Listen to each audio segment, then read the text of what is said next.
Alright, happy Friday, everybody. A very happy Friday to you. And we are kicking things off right here on Friday Night SmackDown with a banger. A banger after a banger after a banger. I don't know how does Sheamus not get tired of delivering so many bangers. And here he is with yet another banger right now.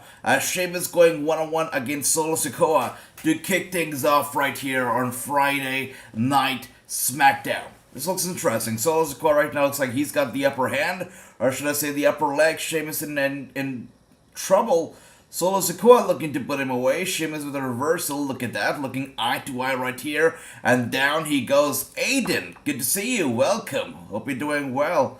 But that's right. Sheamus right now is back in control with a bit of a counter. Solo Sikoa in trouble. Banger after banger. That's what we're talking about. Chua, my friend. Good to see you, brother. Good to see you. Great to see you. Hope you're doing well. And there you see it. Sheamus right now once again trying to get the upper hand. And true, good to see you, my man. James, lovely to see you. Welcome, welcome, welcome. And that's right. I agree. It probably ends in a no contest. But again, it's a banger. So you never know, right? It's a banger. So should be a good match nonetheless. Alright. Solo Sikoa now with the upper hand, taking out Sheamus. And Sami Zayn, look at how happy he is. Wait a second, are we missing somebody here? Or do we have all the Usos? Or what do we do? Okay, I thought Jay was missing. No, but everybody's here. Good to see everybody. Hope you're all doing well. I'm doing great myself. Thank you. Hello, ladies. James, my brother. Lovely to see you. And what is happening to the chat? Oh, dear. The chat is going haywire. Let's take a look at that. But yes, James, I'm doing great. Thank you. Thank you. I hope you're doing great, brother. Once again, Sheamus in control. Elbow strike to Sheamus. In trouble now. That's right.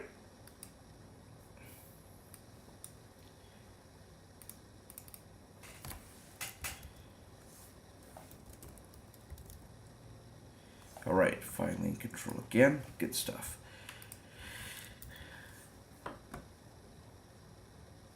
Wow.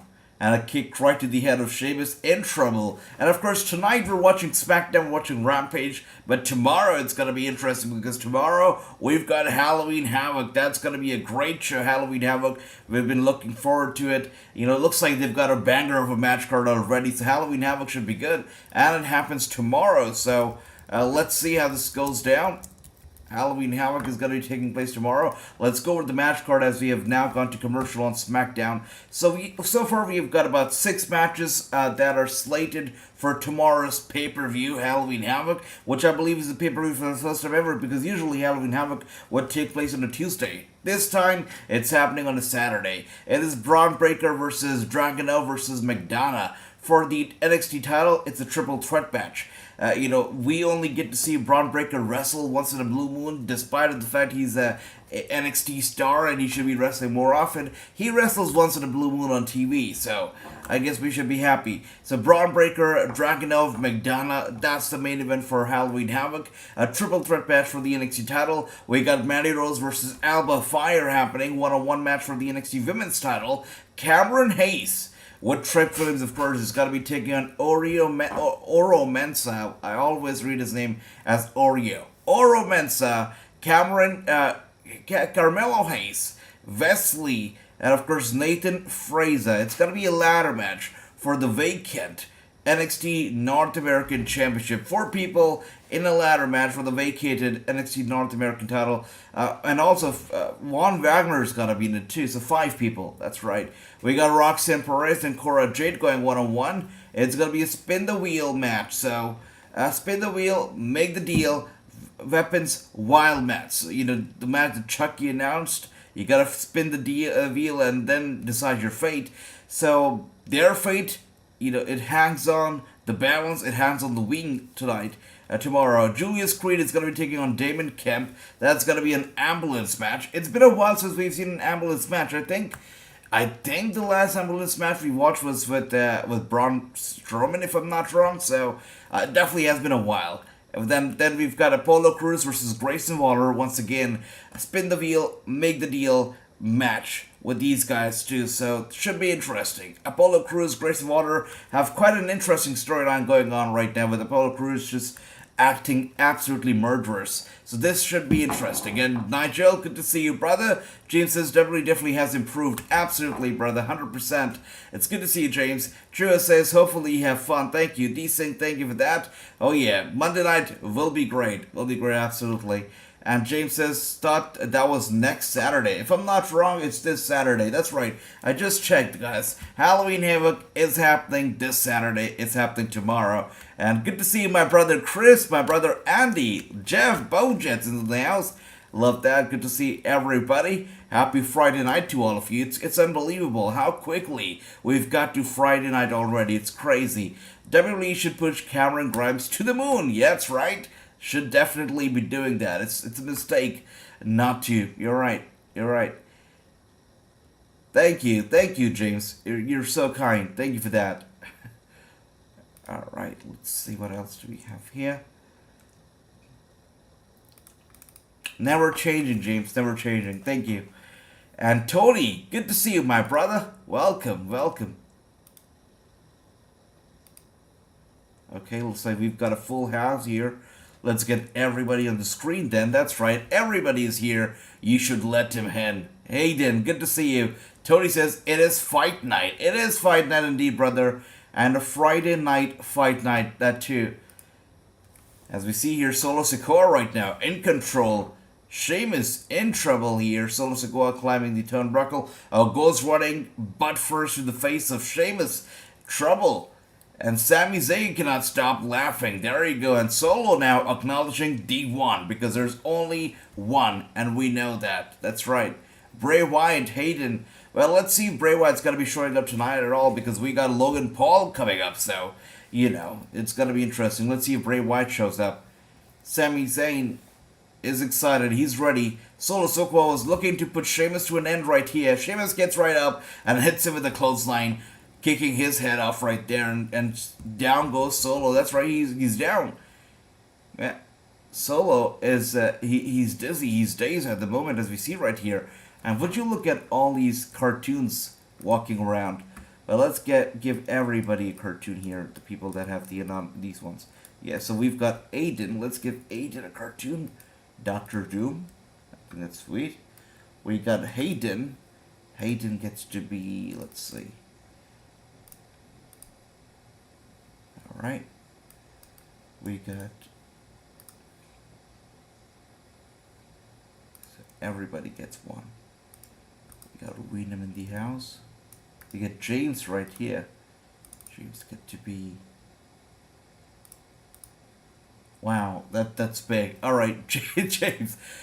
Isn't this Phineas and Ferb? If I'm not wrong, alright. James gets a very interesting cartoon character over there. I like that, okay. Is it me or has Sheamus been putting 5-star matches recently? Definitely, brother. He's been going for the bangers after the bangers after the bangers, and that's the truth. That's right. Did you read WWE bringing back the Women's Queen of the Ring? Yes, I did read it, and I honestly am not excited, Andy, at all. Because of the way that they did it the last time, the Queen and the King of the Ring, it was terrible. Zelina Vega, the Queen of the Ring, was terrible. This guy, Xavier Woods, King of the Ring, was absolutely terrible. It meant nothing, honestly. It meant absolutely nothing. These guys had the crown one week, did not have the crown the other week. It just meant nothing. It did nothing for their careers. And they did nothing for the crown either. So I'm not excited. Hopefully they carry it in a better way. Whoever becomes the king or the queen this time, does it in a better way, because the last time around was just terrible. This guy, King Xavier, I believe he lost his crown. Somebody broke the crown. It was weird. Yeah. If they want to do it, they better do it properly. Otherwise, don't do it. WWE King of the Ring should be a stepping stone. Exactly. And the last time that we had the tournament, it meant nothing. And even the time before it, it meant absolutely nothing. Hey, I think that even King Corbin was a better king than King Xavier Woods was. And Zelina Vega, didn't she get fired when she was the queen? So it meant nothing last time around. And Solo Sikoa now looking to put this to an end. Yeah, Sheamus in trouble. And he gets away, and look at that. Elbow strikes to the back of the head of Solo Sikoa, sending him to the corner. Sikoa in trouble. Sheamus with the bangers after the bangers of elbow strikes. Look at that. Sheamus gets him up and gets him down hard. I doubt Triple H will book King of the Ring like Vince did. Yeah, that's hope right there, right? If there should be a king should be like Booker T is what I'm talking about. You know, Booker T is a perfect example of how King of the Ring should be carried out and how a King of the Ring winner should act like. There should be a king should be like King Booker, if there should be a king at all. So, yeah, I hope that Triple H, does something similar with the whole King of the Ring tournament, and really makes it feel like something. Not just the tournament itself, but the aftermath, because aftermath is what is so important. You're right. Hopefully true. And Grandmaster, good to see you, my brother. By God, Grandmaster is here. Good to see you, brother. And looks like Sheamus is now looking to put this to an end right here. Solo Sikoa is dazed. He's dizzy. And just like True said, I don't think the Bloodline is going to be letting Solo Sikoa get defeated here. It's not going to happen. This match is probably ending in a DQ, and Sami Zayn gets up there on the apron, causing a distraction. Ridge Holland, there's a full-on brawl going on now ringside. It is Ridge Holland, it's Jey Uso, it is Sami Zayn, it's Jimmy Uso. Everybody brawling on the ringside. And the Usos, wow, they trap Ridge Holland under the commentary desk right there. And Sheamus is looking for a high-risk maneuver. It's not going to pay off, certainly. I've got a feeling, oh my gosh. Sheamus goes flying from the top turnbuckle, taking out the Usos. That is crazy. I don't know how he did it, but that is crazy. Look at that. Wow. Punch in the face of Solo Sikoa. Sikoa in trouble once again. Sami Zayn grabs onto the leg of Sheamus. Sheamus kicks him off. And now Sikoa gets in there, knee strike to the face. Sheamus is looking to... Oh dear. It's over. It's got to be over. This will be it. That's right. Strikes first in the Brutes and Bloodline battle. And I don't think... It looks like the thing is still not over. The war continues right here. True says Regal would have been a good king if the demons didn't get in the way. You're right, True. Absolutely. 100% agree with you. And AJGC. Oh, by the way, PCW Ultra is having their big show right now. Let's see. Yeah, they're having a big show at the moment. Of course, that show is not airing live on Fight. It was supposed to air live on Fight, but it did not. So that's that. But yeah, they're having a big show at the moment. PCW Ultra, set in stone in Wilmington, California. They have plans on making their show air live on Fight one day. When they do it, we're going to watch it live. And we're going to have a watch along for it. But of course, they haven't done it for this show yet. So that's that. And there you see it. Are they looking to break Sheamus' arm? Wait a second. Does Sheamus have any other commitment outside of the WWE right now that he has to fulfill? Is he going on a time off? Because that definitely looks like an attempt to break his arm right there. This could be interesting. Alright. And James says Brock Lesnar won the King of the Ring and went on to win the WWE title. That's how it should be, in my opinion. That's absolutely, should not be the way it has been the past two times. Baron Corbin becoming King of the Ring was sweet. And him just really having this sense of pride in being the king was nice.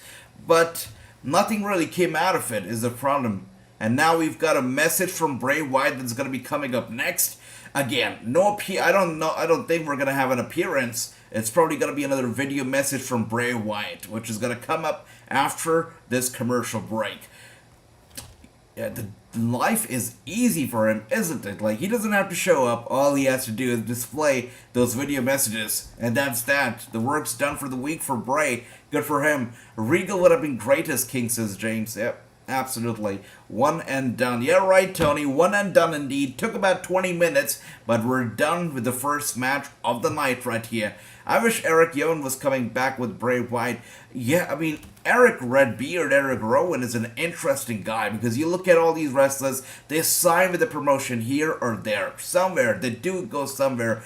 Eric Rowan being the size that, he is, the big guy, just easy on the eyes. He hasn't signed with any promotion yet. It's very interesting. I wonder what does he really have in mind, if he wants to explore some other career avenue. I'm not sure what it is, but Eric Rowan is interesting in that avenue. Really is, yeah. And let's see, what else do we have here? Spinning Sikoa, spinning solo. What a move. That's right, Grandmaster. That's right, brother. Once again, great to see you. They could have called him King William 5. Oh yeah, that would have been nice, right? Only if. It's been way boring every freaking week. Bloodline wins all the time. That never does that for many other factions in WWE. Yeah, it's been too predictable, right, Andy? We know when we see these guys, we know they gotta win. So you're right. I cannot disagree with that. It becomes too predictable at one point, and you want to see a change. You want to see something fresh. But yeah, I get that they want to keep these guys at the top. But again, they're repeating stuff here. So you're right, Andy. It's the same scenario over and over again. Maybe the opponents change, but the end result is always the same. And the way that it happens is always also the same. You're right, absolutely. And as you see, James says, still can't believe Bray Wyatt. I know, that's right. Yeah, it still seems like a lucid dream, but he is here. He's back. Hayden says he's coming out. I don't know.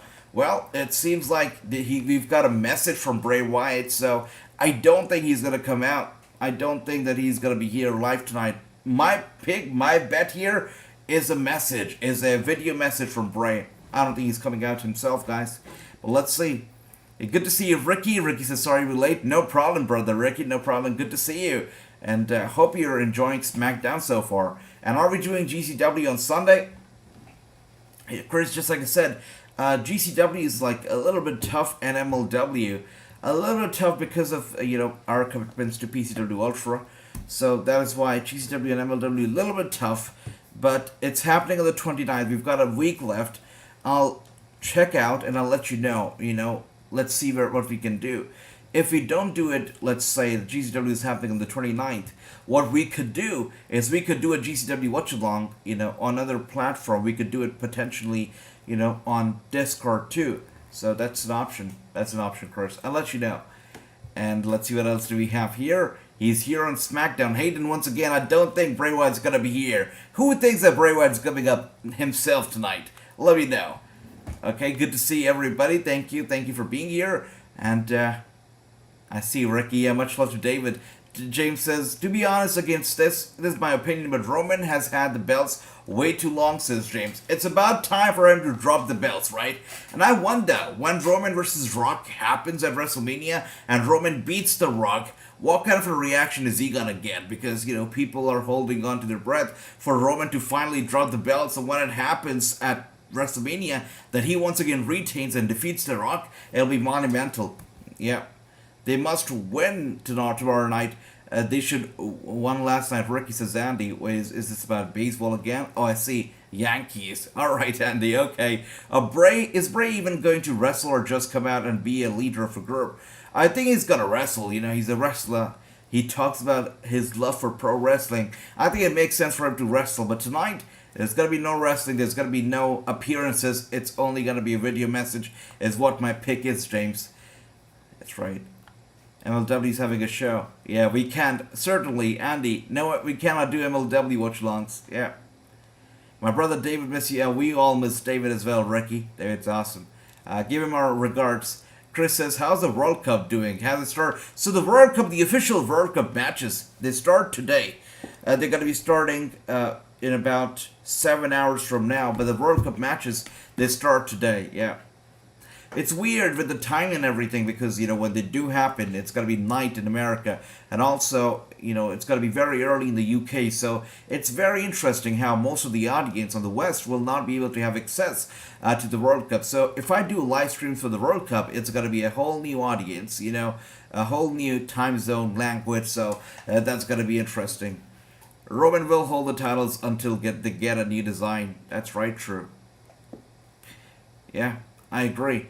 A new design will be very, very interesting. I hope to Dallas return. They have to do it though. If they want to unify the belts, much like they did it, a few years ago. When they want to unify the belts, they have to introduce a new design, an even bigger and prestigious looking title. That's what they did with Brock Lesnar and Paul Heyman when he unified the title. So it's about time that happens. Wait a second. Will stand the chance against the Ring General Gunther. This is going to be the end for you. I hope you know that. Órale, homies. This isn't the end of anything. Actually, this is a new beginning for me. Coming to SmackDown is just what I needed.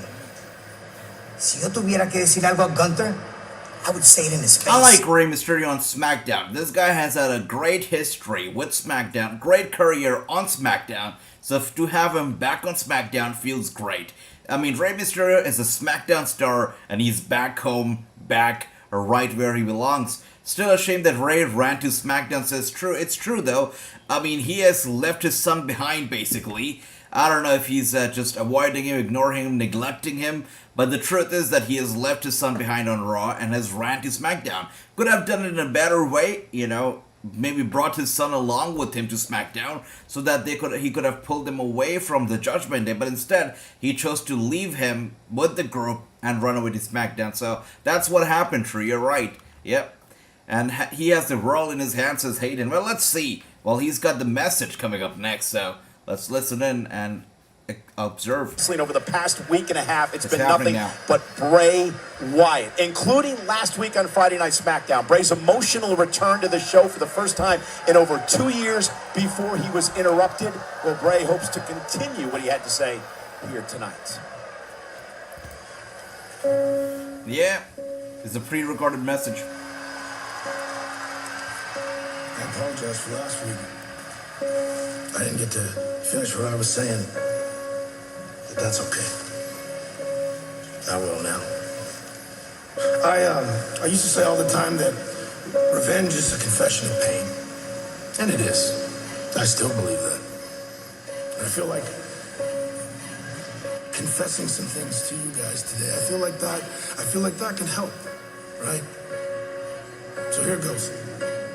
I confess that I have problems. I know I have problems. I've always had problems. All right. Yeah, it's not hard for people to see. But there's a few of them, like anger. Sometimes it can take me to places that I don't. Love the music that's playing in the background right now. Someplace Great. that I shouldn't have come back from. I really shouldn't. But for whatever reason, I get chances that most people won't get. And I confess that this time, I was happy, I was content with just being left alone. I was okay with it being over. I wanted you to stop saying my name. I wanted you to leave me the hell alone. But I confess that I'm really glad you did it. Wow. Because I needed you. I really like it's quite interesting, you know, to have the music playing in the background and he's talking. Really adds to the whole, you know, gravity of the situation. It makes it even more dramatic, I believe. Quite an interesting choice. They don't usually do that. And the music is not even playing on a lighter volume. It's quite loud. I know who you are. I know what you want. I know what you're trying to do. Okay. But it won't work. I confess that along this journey I'm going to do horrible things. But I will never feel sorry for them. Wow.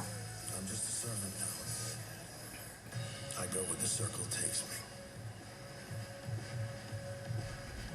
The hell?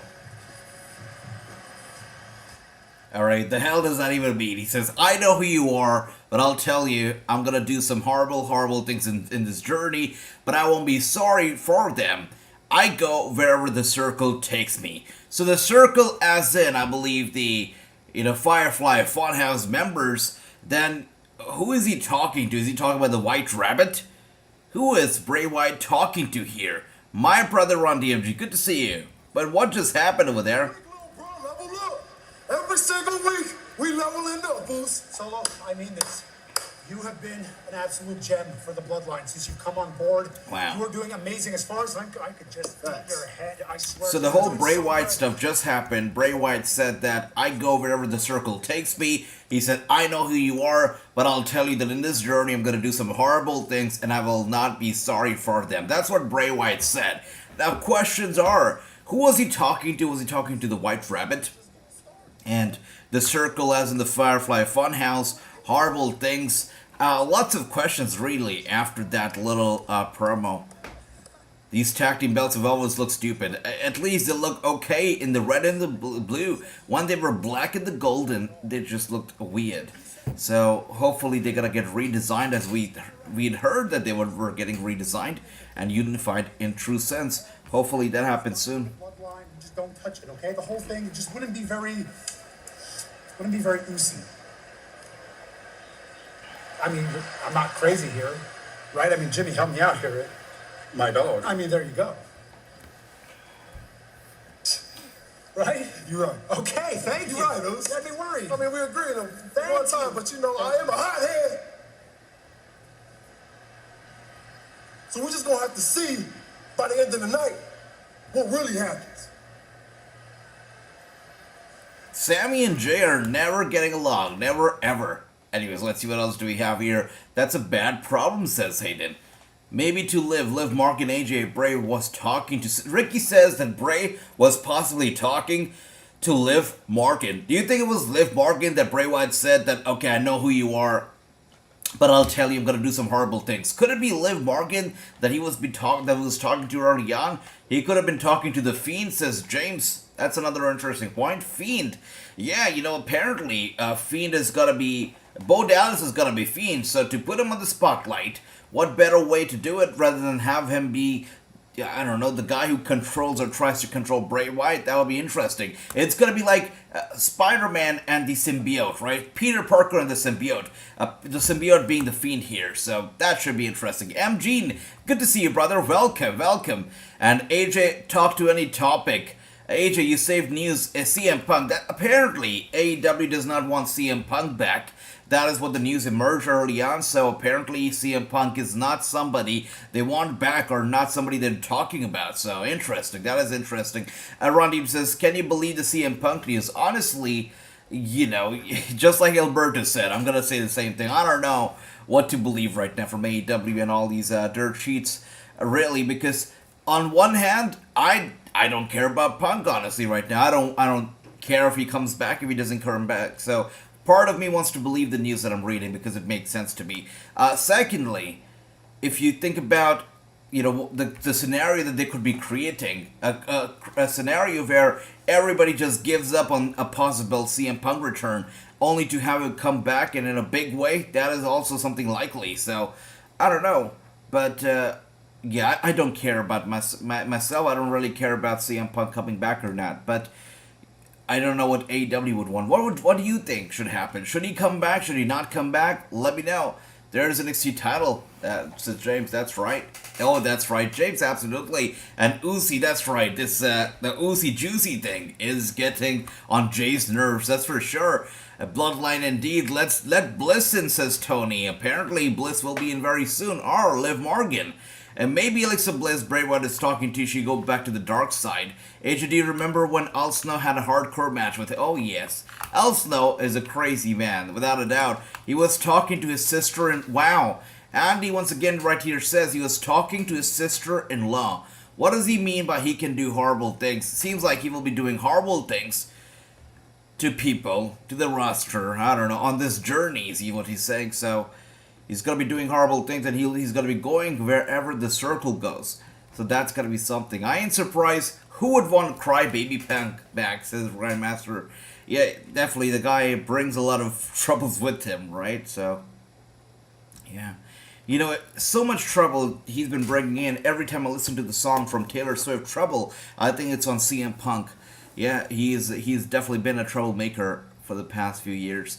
The Elite should be gone for good. A lot better without them. Oh, wow, you're not missing Kenny Omega. You're not missing the Young Bucks. Wow, honestly, you know what? I find the Young Bucks a little bit annoying. Their whole attitude, the fact that they're heels, I think it works out because they're heels. They're meant to be annoying, so I think it works out. But they get on my nerves. Just like, you know, Sami Zayn gets on Jey Uso's nerves. The Young Bucks, they get on my nerve. But I do miss Kenny Omega. I think Kenny Omega is badass. But the Young Bucks, yeah. Is Meltzer spreading rumors about Punk? Yeah, these Meltzer definitely is. Again, I feel like it could be half the truth. We're gonna find out, as we get closer to the whole thing. Tony Khan needs to stop talking all the damn time, says Andy.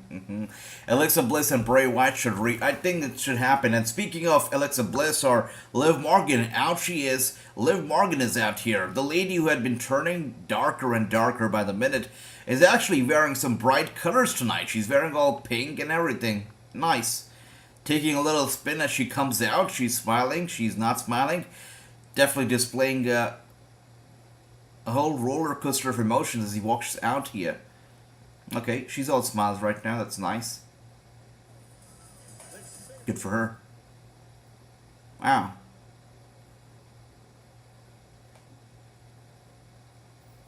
She's wearing basically the Harley Quinn colors. She's wearing red and a little bit of blue, a little bit of the black, and she's laughing a bit too much. So definitely still displaying that crazy character. Also the makeup around the eye, yeah, definitely crazy. I don't know what's up with her, but she acts really very crazy. Anyways, let's see. Ricky says, I think AEW will release CM Punk.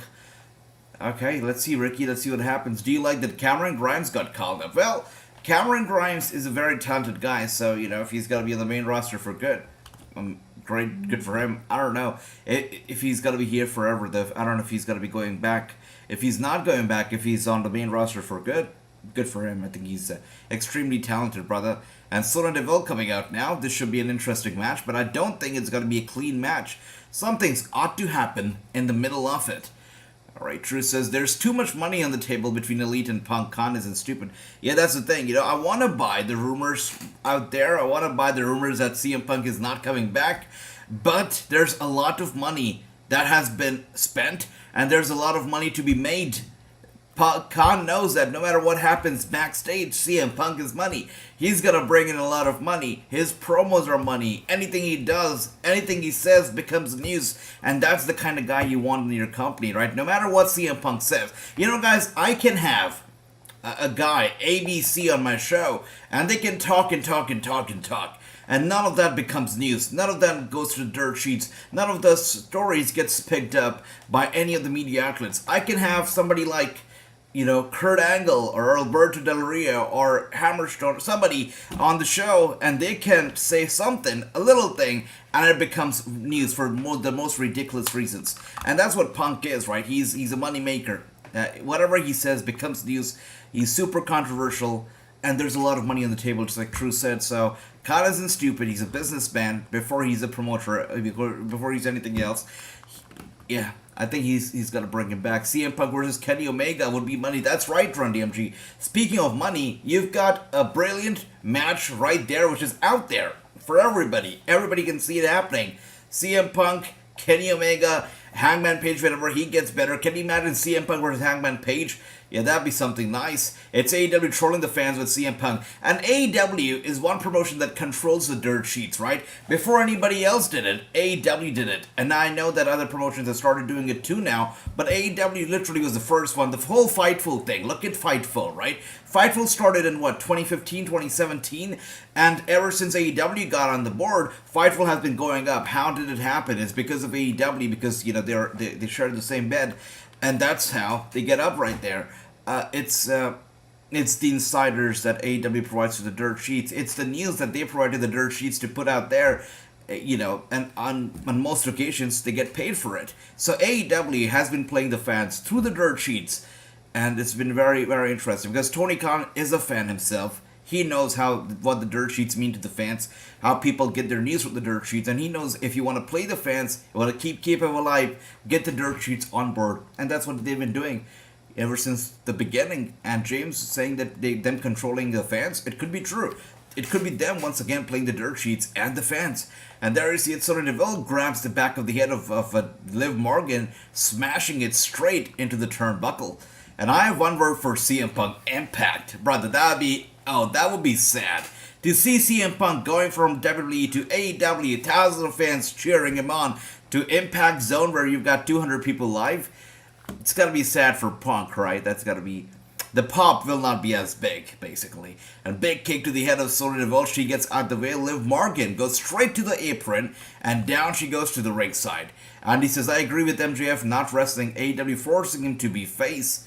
Let's see what happens. I think MJF works out well. I mean, he's a talented guy, so even as a face, he's quite working out right now, you know? So let's see. Let's see how it all goes down. But I like MJF as a face or whatever he's been doing lately. I've been a fan of him. It's hard not to like MJF. That's right. Hey, Sister Abigail is on, says James. James is confident that Liv Morgan is Sister Abigail.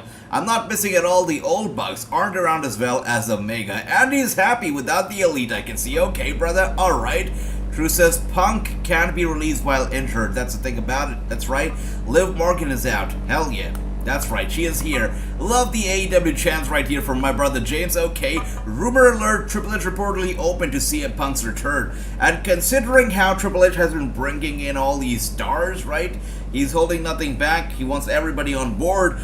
The fact that he got, by the way, did you all check out the whole Good Brother stuff? Apparently the NJPW guys are not happy with the fact that their never champion, of course, Carl Anderson, has taken bookings, been double booked. He is booked for an NJPW show. He's booked for Crown Jewel. Both the shows happening on the same night. He was supposed to be defending his never title on the same night as Crown Jewel, but Carl Anderson has chosen to go for Crown Jewel over the NJPW show. Of course, those guys are not happy. In a media report, in a media interview, they also said that they're not happy. This is the first time ever that a foreign superstar has actually declined to appear on their show, which they're taking as a big insult. So that's that. So the whole thing between Carl Anderson and and NJPW, it's a rocky relationship, but you know, MJF has no regret. Carl Anderson has no regrets because he's getting a lot of money. And Triple H has no regrets because he's got Carl Anderson. Triple H is holding nothing back. He's bringing people in that he wants to bring in, that he feels like it's high time you bring them in. And if he gets a chance to bring Punk in, he'll be back. But I wonder if that's ever going to happen, considering the relationship between Punk and Triple H. It's very unlikely. Just as much as just as much as Jericho and Triple H, because Jericho and Triple H, they never got along. Never did. So, yeah. As a thing. Let's see what else do we have here. Shotzi Blackheart Beautiful, says James. Okay. Liv is Harley. That's right. You know it, Tony. You know it. Where is Mandy Rose and Toxic like we saw last week over on NXT? I know, brother. Well, they're gonna stick to NXT for a bit again, it seems. Is Blair Davenport still in state or went back? Best thing in NXT. Blair Davenport, I haven't heard of her yet. She was incredible. You're right. Blair Davenport was truly one of a kind. I wonder what is she up to right now. Yeah. But she should be in the state. If she's not, then she's definitely going to be a part of NXT Europe whenever that happens. I'm looking at her Twitter right now. She's not been very active, as I can see. Yeah, she's not been active at all. Yeah, can't trace her. After Worlds Collide, we just haven't heard from her at all, so I'm pretty sure she must have gone back since she's been radio silent, and she'll be a part of NXT Europe is what I'm thinking will happen. Yeah. Anyways, let's see what else do we have here. NGPW barely a factor, says Ron DMG. Oh wow, everybody in one corner, by the way. Wait a second. Let me get everybody out of that corner. 1 second. Let's throw some bombs in there. We need some bombs. That's good. Much better. Much better. Okay, let's see what else do we have here. We've got Nautic. We've got Brother Andrew in the chat. Andrew, I just saw you. Good to see you. Welcome, welcome, welcome. Hope you're doing well, Andrew. I'm doing great. You know, when I was watching that Bray Wyatt video, I was thinking of Nautic, because Nautic and we always try to decipher and decode the messages, you know, in the DMs after Bray Wyatt, you know, delivers a message on the show. He's awesome. That's right. Good to see you, Nautic. Good to see you. Tony Khan has a great way of doing wrestling. Yeah, he's a smart man. Smart man indeed. Sorry, AJ, I watched her Mandy Rose's new post on Instagram page. No need to be sorry, Ricky. I mean, it's good for you. Any interviews on Sunday? Yes, actually, an interview is coming out tomorrow. We're going to be having an interview with the guy who was behind Adam Rose, behind Justin Gabriel, the guy who trained them, who booked them before WWE booked them. We've got a big interview coming up with basically a legend in South Africa. He's been a legendary promoter, and he's now coming up with some new stuff right here. And, you know, globally, he's bringing his promotion. He's taking his promotion out of South Africa, and he's taking it on a global level.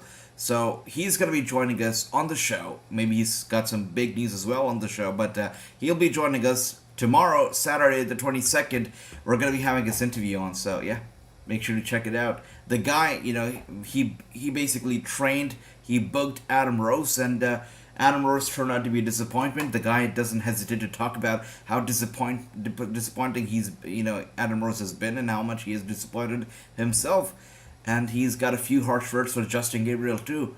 All of that coming up tomorrow. And there you see Liv Morgan going crazy, asking Sonya to slap her more. What the hell is Liv Morgan doing here?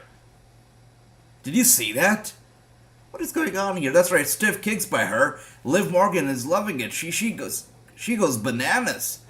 It's almost like she knows, she realizes she's not gonna win, and she just goes crazy, asking her to kick her, slap her more and more and more. Wow. Truly haywire is Liv Morgan. Once again, grabs her right there, sends her to the barricade. Liv Morgan is weird. If Vince was in charge of the White Rabbit, I bet it would have been some silly, like Norman Smiley. I know, it would have been Hornswoggle, I'm telling you. The whole thing, you know, the anonymous general manager being Hornswoggle was the weirdest thing ever. But that's Vince McMahon for you. What is Liv Morgan doing? The hell is she doing?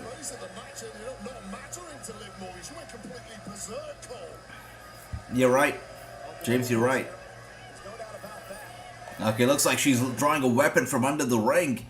What? Oh, wow. This lady is truly crazy. She's acting like a very bitter ex. For sure. And throwing some... Oh, Moxley would be proud of her. Yeah.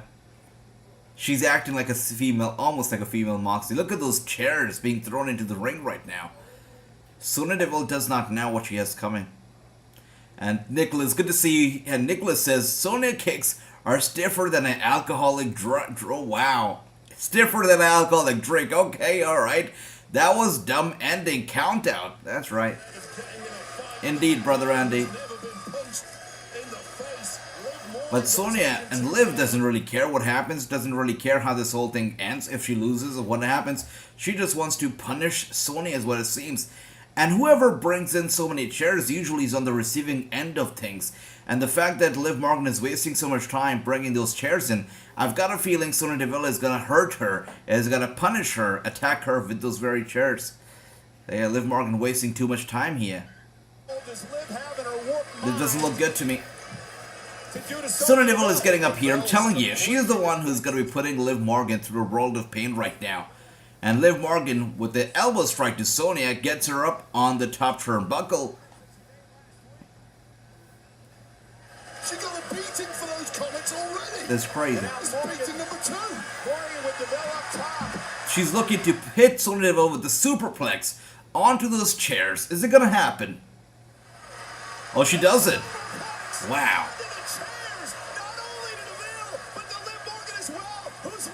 Wow.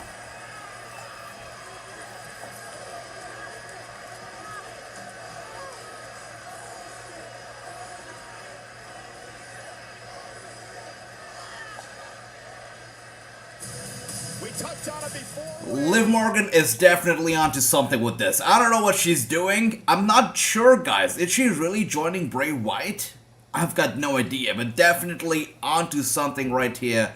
She just superplexed the heck out of Sonya Deville right there on those steel chairs. That's gotta hurt. Weird. This girl is going crazy, that's for sure. Really very weird. Wow. And Chris, NJPW Watch Along, definitely Chris. So, the weekly Watch Alongs, not yet, but any special shows, any big show happening, you know, in a few weeks or something, let me know and we can do those 100%. Yeah. And there can be only one. I'll be watching from the shadows. That's right, James. Yeah. But this lady is definitely gone crazy.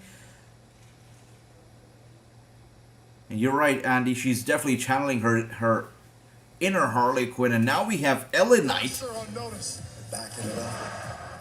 Yeah.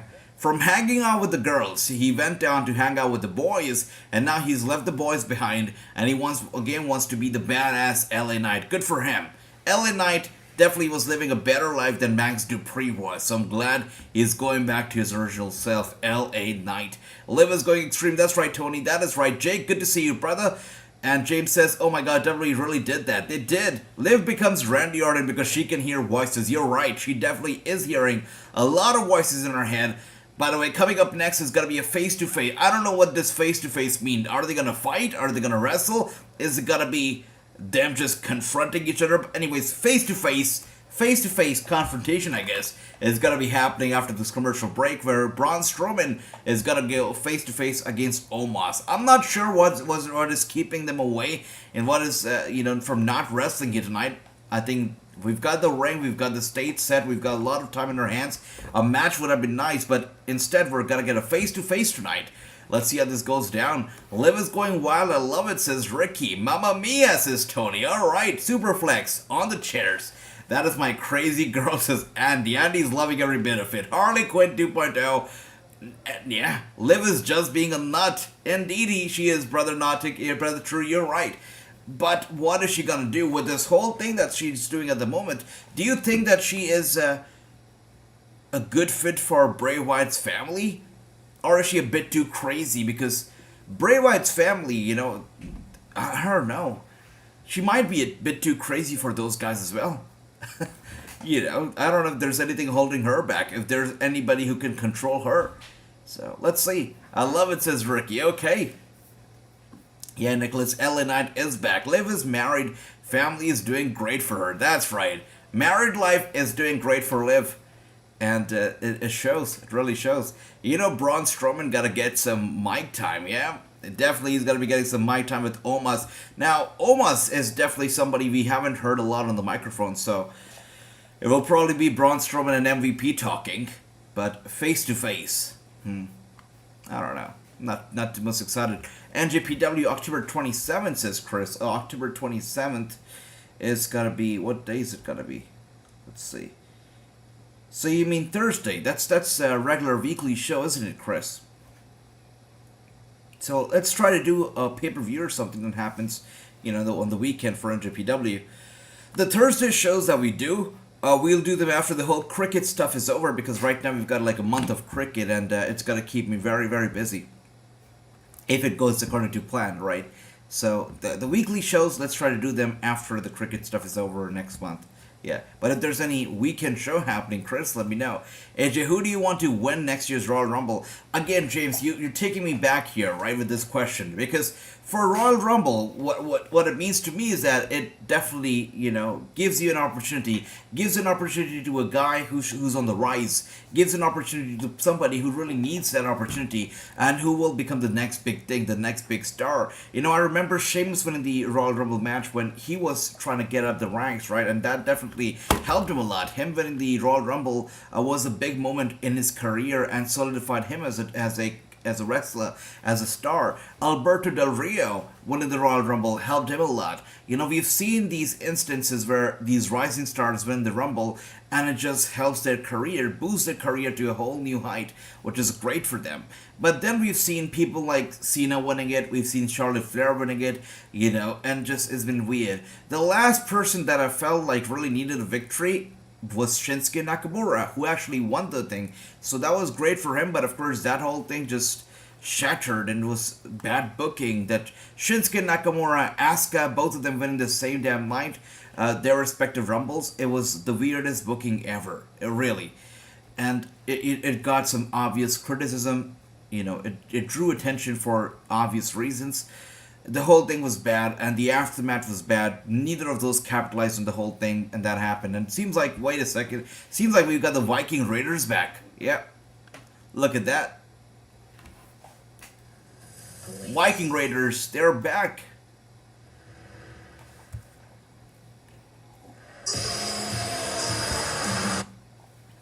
Alright, nice video package right there for Viking Raiders, and of course Sarah Logan is going to be packed in their corner, so Viking Raiders with Sarah Logan should be better off than Viking Raiders without Sarah Logan, because honestly, without a manager, without somebody smart talking for them, they're just two big guys, two big hairy guys, and Nobody takes those people seriously anymore in 2022. So they need somebody smart doing the talking for them, representing them. And then things might work out, right? Then things might work out. And here he is, Braun Strowman coming out. Looks angry. He's here to control Omos' narrative, I think. Let's see. NJPW, October 28th. Thanks for that, Chris. So that's a Friday night. Definitely will look into it, Chris, and I'll let you know. I'll let you know shortly. AJ, are we doing a PCW watch-along? So just like I said, Ricky, PCW is happening right now. It's happening live at the moment, in Wilmington, California. But it's not live, so it's not streaming live, I mean, which is why we cannot do a watch-along. But once we have the video available, once they want us to stream it, we'll stream it. You're right, Andy. You're right. And James is challenging James for a name change. I see. James wants the exclusive right to the name James. It only makes sense, brother. Not someone that's easy to miss. And if you got a problem with me, I promise you I'm not hard to find. No, I've heard... If this match between Omos and this guy Braun Strowman is taking place in Saudi Arabia, they're gonna love it. Because Saudi Arabians, these people love their big guys. That's a fact. They love the spectacles, they love the big guys. I know Braun Strowman loves Saudi Arabia, was the winner of the largest battle royal ever, if I'm not wrong, Royal Rumble ever, if I'm not wrong, right? So, yeah, Braun Strowman loves Saudi. He loves, Saudi loves him back. And I feel like this match definitely has Saudi Arabia written all over it. MVP coming out here. I thought this was going to be a face-off between Omos and Strowman. Let me make this clear. At no point have I ever referred to you as anything less than an absolute monster of a man, because that is in fact what you are. Okay, alright, Triple H, better let Sarah Logan channel her crazy Mary Dobson stint for her husband. That's right, Andy, better do it, right? Number 1 Ric Flair winning title and Royal Rumble match with a tear in my eye. That's the year on DVD. That must have been a special moment for you. Until last week, when you found yourself in the vicinity of a literal giant, a 7'3" 403-pound Nigerian giant named Omos. Now listen, you represent yourself as the monster of all monsters, and they, the WWE Universe, they believe that.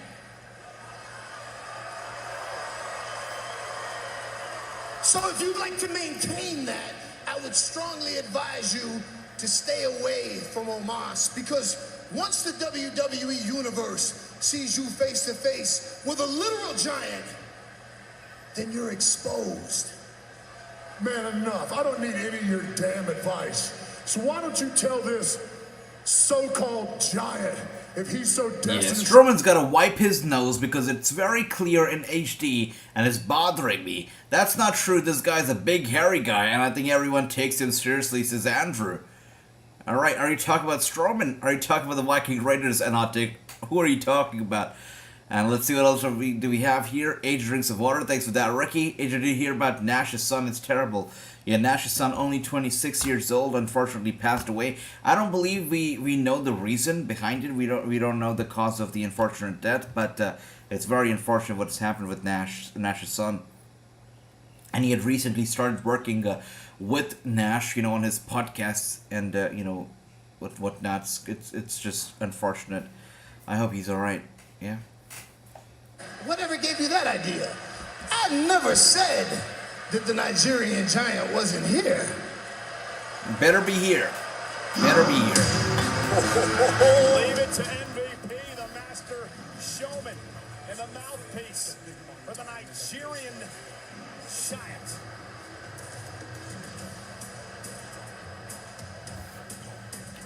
This man claims he fears no monster. Did you notice the look on Braun Strowman moments ago? Is that Braun Strowman for the first time starting to question himself? Oh, is that a piercing? I just noticed. I've been looking at Braun Strowman's nose the whole time because I thought this guy's gonna wipe his nose clean. Okay, that's a piercing. He's wearing the piercing. When did... Probably I did not take notice of it earlier, but wow. Braun Strowman here rocking a piercing. That is interesting. Why is it bothering me so much? But by the way, Omos looks good. Did he trim his beard?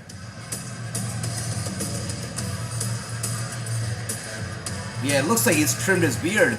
I think that's done wonders for him. Yeah, he looks good. He has shaved up his beard and whatnot. Definitely a good look. I like it. Wow. Wow, face to face, Omos is definitely a giant. No doubt about that. He's a bigger guy, bigger than even Strowman. This guy is a literal giant, it's true. Look at that. Wow. Omos versus Goldberg should happen, you're right. Omos will make Goldberg look like a little baby. That's right. Braun with the piercing. Grandmaster says, I said ages ago, Braun with the piercing.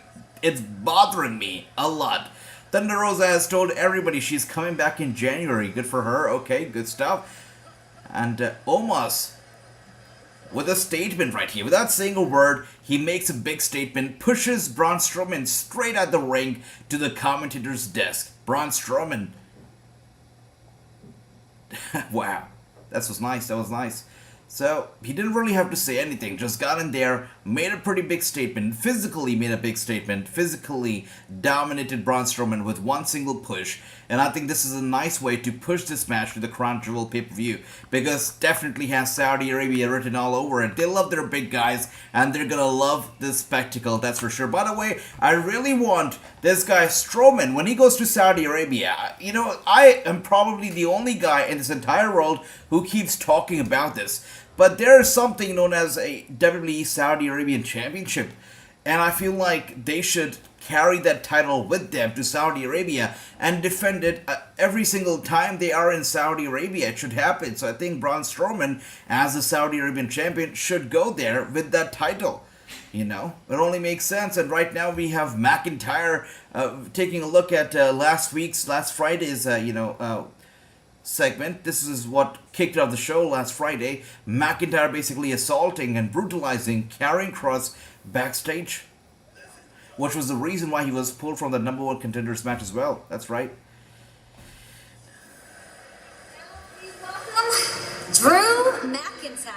Right, Kayla Braxton looking good right here. Big up AJ. Hey, Jonathan, my brother. Good to see you. Welcome, welcome.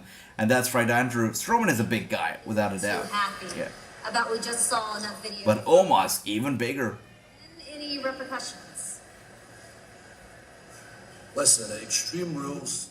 Well, if Drew McIntyre is still alive, there have been no repercussions yet. Whenever Karrion Kross is back and from, I don't think Karrion Kross is here tonight, but whenever he is, Drew McIntyre is going to be facing a lot of repercussions. It's going to be crazy. And True says, AJ, did you ever see the 92 Rumble? Yeah, I remember the 92 Rumble very well. Ric Flair winning the whole damn thing, eliminating Sid Justice, if I'm not wrong. Yeah. But we all agreed that this thing has to end. And it will. At Crown Jewel. Okay. Because it's going to be Drew McIntyre versus Karrion Kross in a steel cage match. That's nice. Our steel cage match, McIntyre, Karrion Kross. My question here is, we are used to seeing Scarlett Bordeaux. You know, we'd never see her in an outfit that is not over the top, you know, attractive, over the top, should I say, a little bit skimpy even. You know, it's very revealing. That's what she's used to wearing. We see it all the time. So for Scarlett Bordeaux to show up in Saudi Arabia, I really am I'm curious to know what kind of an outfit will she be wearing in Saudi Arabia, because definitely she'll have to dress a lot more, you know, modestly over there. So we'll be interested to see what will she be wearing in Saudi Arabia with Karrion Kross. And here we are, Logan Paul making his way to the show. He just arrived in the building, so let's see what is Logan Paul have in store for us. Damage Control, on the other hand, making their way to the ring right now. Well, look at Omos. That's a tall piece. That's right, a very tall guy. Absolutely. Now, I don't know if crap or not, James. You know, I can say this, for a fact that Omos had not been good so far. He's not good on the microphone. We know that.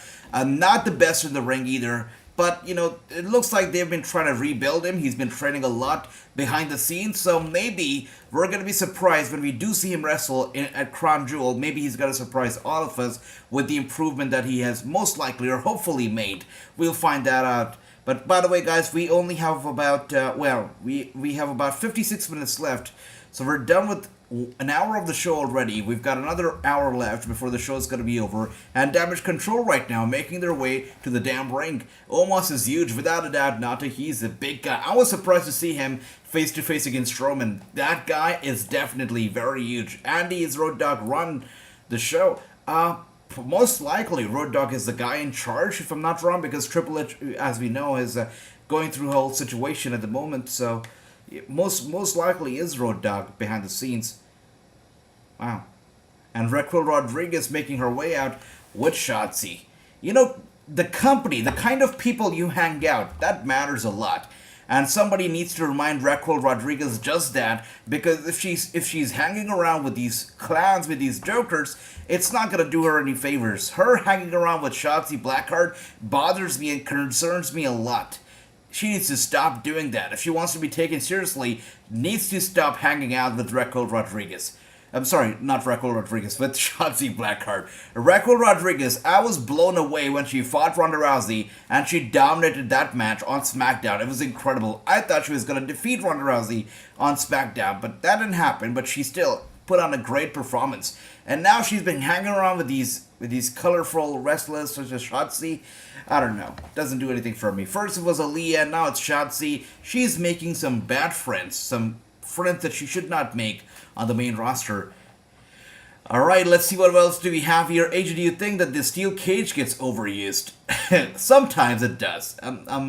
You know, I don't want to say that I'm not a fan of steel cage matches because that would be a lie, but I do believe that sometimes the steel cage gets used and not to its fullest potential. It's not the craziest of matches, steel cage matches on the card. So let's see, because they've got Karrion Kross involved. You know, I'm hoping for a good match here between McIntyre and Karrion Kross in a steel cage, but we'll see. We'll see how this goes. I see the big old eyes here from my brother True for Pamela, Io, and Petty. I like that. Okay. James says, my favorite WWE Championship match, I Quit match, Rock versus Mankind. You know, whenever you guys say the words I quit, the one match that comes to my head straight away is Breaking Point 2009, Randy Orton versus John Cena, the I Quit match for the WWE title. That is the one match that comes to my mind straight away. What a classic that was. Incredible match indeed. Yeah. No, Andrew, nothing, my brother. Tomorrow, it's not going to be Crown Jewel. Tomorrow, what we're going to be seeing is Halloween Havoc. NXT's Halloween Havoc show. It's going to be taking place tomorrow. We've got, of course, Braun Breaker defending his title. We've got Mandy Rose also defending her title. We've got a ladder match for the NXT North American Championship. Yeah, some big matches happening tomorrow. Apollo Crews is going to be fighting Grayson Waller. So, big matches happening. Halloween Havoc. It's going to be going down tomorrow, brother.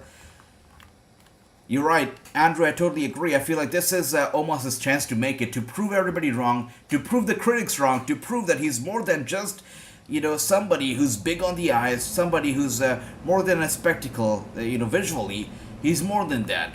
He is a true wrestler, and this is his chance to prove it. Absolutely agree with you. This was a nice way to do it, though. That segment, where he just overpowered Strowman, made a statement without saying a word, was a pretty sweet way to do it. Absolutely. I loved it.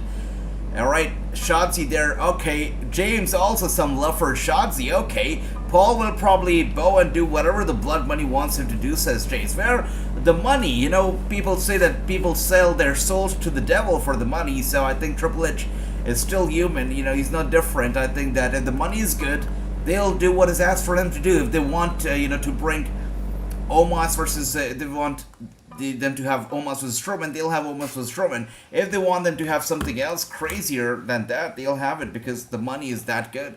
That's that, brother. That is that. WWE has no serious plans for Raquel Rodriguez, and that's a shame, Andy, because Raquel Rodriguez, we know it, she's incredible.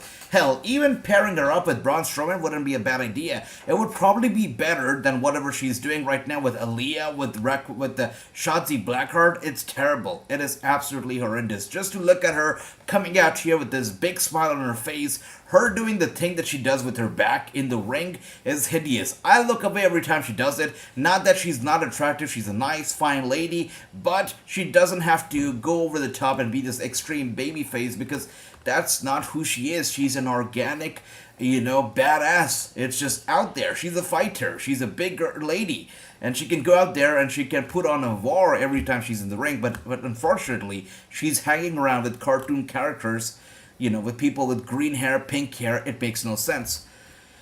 Alright, let's see what else do we have here. And True here, controversial statement. Alright, this could be a whole debate. True says, and America's money isn't blood money? Yeah, I think that money everywhere has blood on it. Money has blood, it's got sweat, it's got tears. All across the globe, there's a lot of money which has got all of these three elements. Most of the money does. You're right, True. You're right. Main roster has too many stack wrestlers to put... Exactly. Too many, and they keep hiring more and more. How many are they going to be able to fit in 5 hours of weekly programming, right? That's the thing. I'm concerned about Shotzi tonight. Tomorrow she's a host of Halloween Havoc. Well, let's see. If she gets beat, she gets beat. By the way, since Halloween Havoc is happening tomorrow, and considering the music video that they recorded, Shotzi, this lady, Scarlett Bordeaux, and the other Australian wrestler, I'd be glad if they show up tomorrow and do a live performance at Halloween Havoc. Shotzi, Scarlett, and the other lady together doing a little live performance would be great. And look at that. Come on. Io Sky dominating Raquel Rodriguez like that is not believable at all. This is a shame. Okay, now it's Dakota Kai with the knee to the face of Raquel Rodriguez, getting her down, going for the cover. This whole thing is not believable. After the performance that she's put on, literally on SmackDown against Ronda Rousey, I cannot believe these ladies dominating her in such a way. And there you go, tag made to Shotzi Blackheart. I cannot see why this was a good idea at all. Shotzi has now been tagged in, and she's gonna get beat up for sure. Did you research on Saudi? Says James. For me, I haven't. I definitely haven't. I'm concerned about Shotzi tonight, tomorrow. That's right, Tony. Did you read that? The I Quit match with Mick Foley defend his WWF title against The Rock, with Rock winning it. Recorded words from IC. So this is something that The Miz tried to do against John Cena too, I believe in 2011 or 2012. When The Miz was champion, he wanted to retain the title. Of course, John Cena would never say the words I quit, so he had a recorded audio message from John Cena that said I quit, and he played that into the microphone to make it sound like Cena quit, but he did not really, so that's that. Alright. AJ, call me other stuff, please. RCSC. Thank you for that, James. I'll call you other stuff. You're so kind. Thank you. Alright, James, your problem solved. Okay. And Shotzi Blackheart climbing on top of Raquel Rodriguez, climbing on her shoulders. She's got to go for a dive here. Dive to the ringside. Oh, dear. That's a crazy dive. Okay. Nice. Nice. Diving down right there on Dakota Kai and Io Sky. Premium live event. Shotzi co-hosting with the Super Diva, Quincy Elliott. A cover and a kick out. Okay, so wait a second. Wait. So tomorrow's Halloween Havoc show is being hosted by Quincy Elliott? Why? That's the only question I've got. Look. Shotzi Blackheart hosting the event makes sense because she is a, main roster star. So to go down there to NXT and host the show makes sense because, she's above the rest of the wrestlers. She's a main roster star. So she has already gone through the whole NXT system and she has been promoted to the main roster. She has the upper hand, so she can go out there and she can be a good host. Why is Quincy Elliott hosting the show? Is Quincy Elliott not a NXT star? I don't believe that Quincy Elliott is on the main roster or something, also a main roster star. So why is Quincy Elliott being a host at all? Makes no sense to me. Alright, let's see what else do we have here. I see. Alright, we've got a debate. Okay, guys, the whole thing between Saudi and America, it's terrible. And this whole debate will never get over about WWE going to Saudi Arabia. It will always be controversial. People will always talk about it, but the truth is that, the money is good. And any business would want to do it. I'm pretty sure, actually, if AEW gets the same money and they get to perform there, you'd think that they wouldn't do it. I think they'll do it as well, because the money is that good. But, one thing's for sure, a lot of stuff goes on behind the scenes when it comes to any country at all. There's a lot of corruption, there's a lot of stuff in the entire world, and stuff that is beyond our control. We just can't control it. Yeah, there's human rights violation, corruption, all this stuff happening across the globe. Some we see, many we just don't see. Many of that is covered up, so that's that. But here we are, to enjoy wrestling, to have a good time. That's it. All that politics, we can keep it aside. And, only by keeping it aside is how we can have a good time, There's no place for politics right here. That's it, guys. That's it. Yeah, but thank you for your patience and for the love. But, let's keep the politics aside, because politics is bad stuff. Yeah, we don't need to gamble with that. Unless they have, Rachel teaming up with Shotzi. I know, yeah.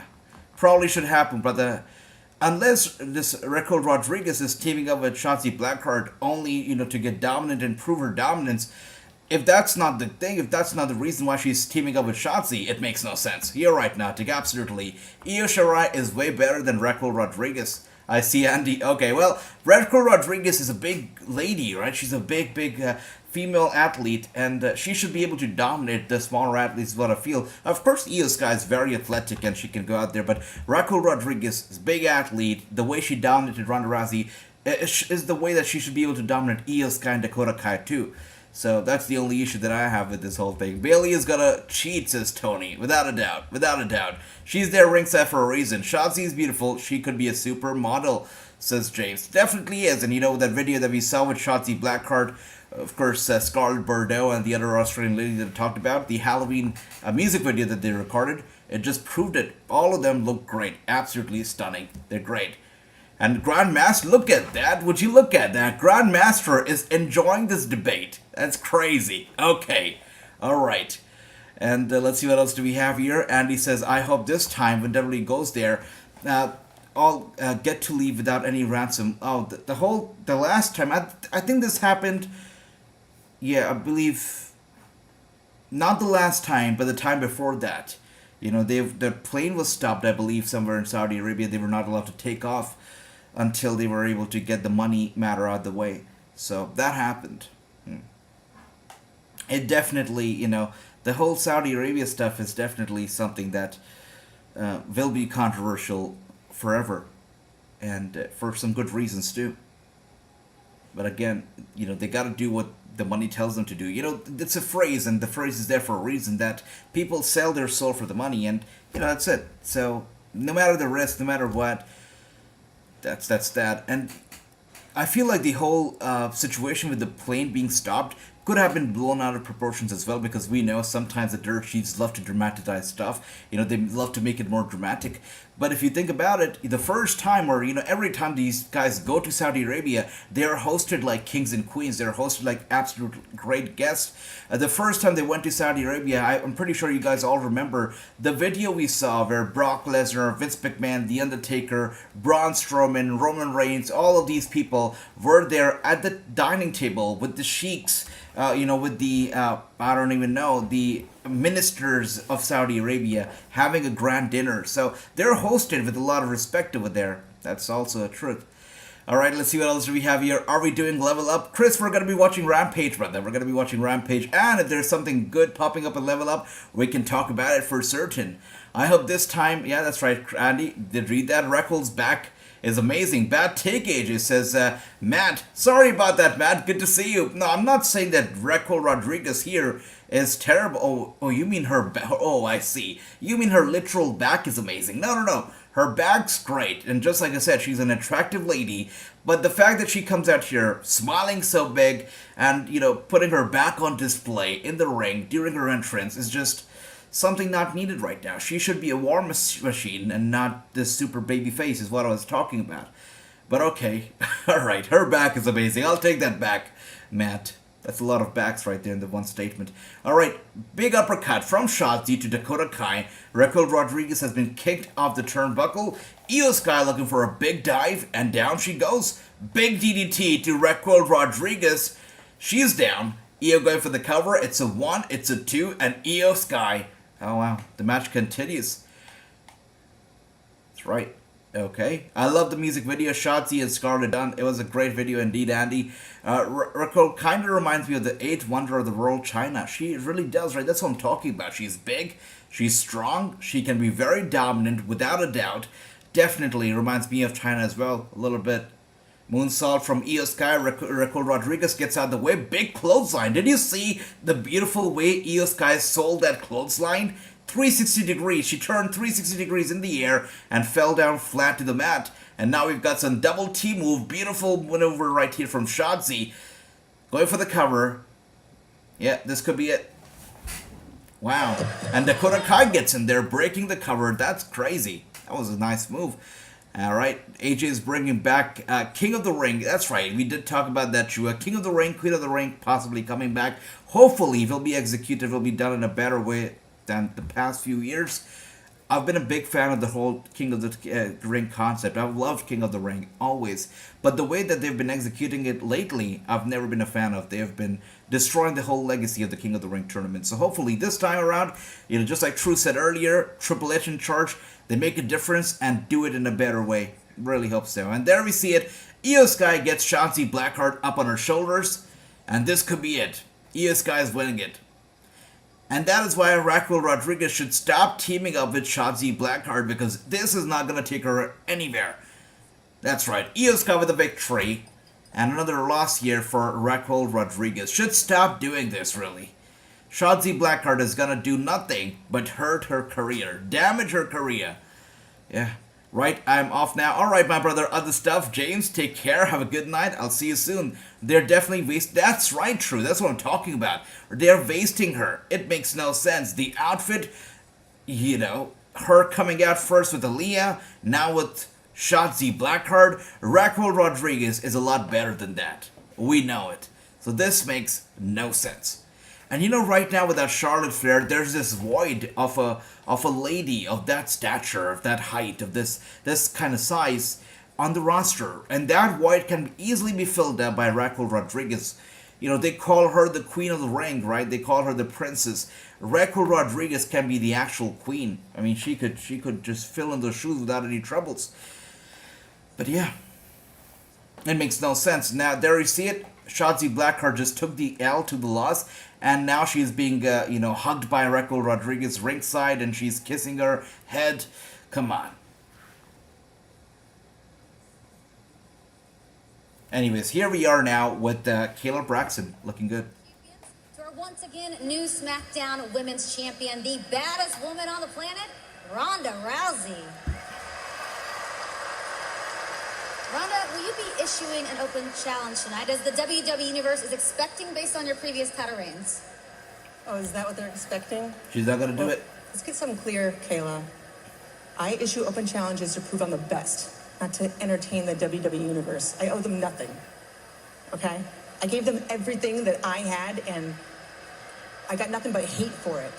Come on, Ronda. I kept okay. piecing their approval after all of that. Come on. How pathetic does that make me? No, I didn't come back for them. Do these people not tune into her Twitch or YouTube whenever she does her gaming stuff? A lot of fans do tune in, so she should stop complaining about how fans do not care about her, because certainly she's getting a lot of money, even through her Twitch or YouTube stuff that she does. So come on, stop complaining, Ronda.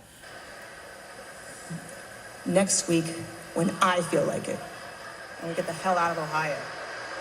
Alright, she wants to get the hell out of Ohio now. I mean, okay, fine. Logan Paul coming up. He's going to be, I believe, the main event, the last segment of the show. So far tonight, SmackDown has been decent.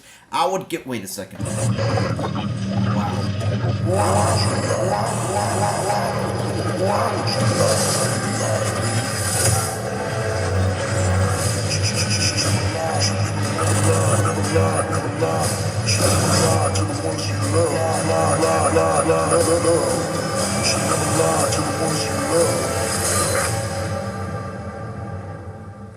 Patty.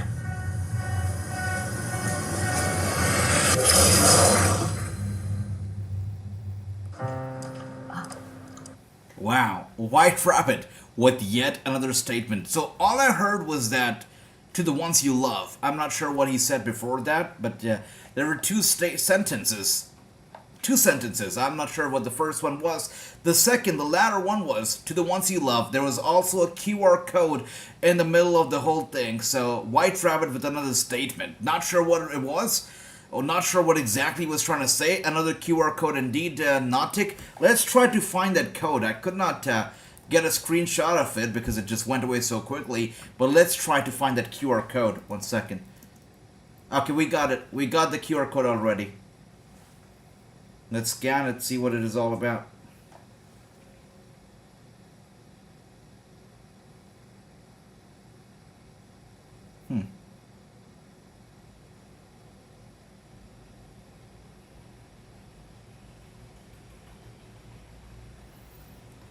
Wow, quite interesting. My phone will not pick up the QR code. Alright, so my phone will not pick up the QR code for some reason, but what I'm going to do is, for you guys, I'm going to put the QR code right here on the stream. So if you would like, just scan the QR code and see if it leads to something interesting. Let's do that. So this right here is the QR code, guys. This is the QR code that was displayed on the screen from Bray Wyatt. From the White Rabbit, that is. This is the QR code, so if you'd like, just hold your phones up high, scan the QR code, let us know what it leads to. That's right. But this is the QR code that was basically displayed in the middle of the whole video package. Let me put this to a side. Alright. Yeah, this is it. This is it, guys.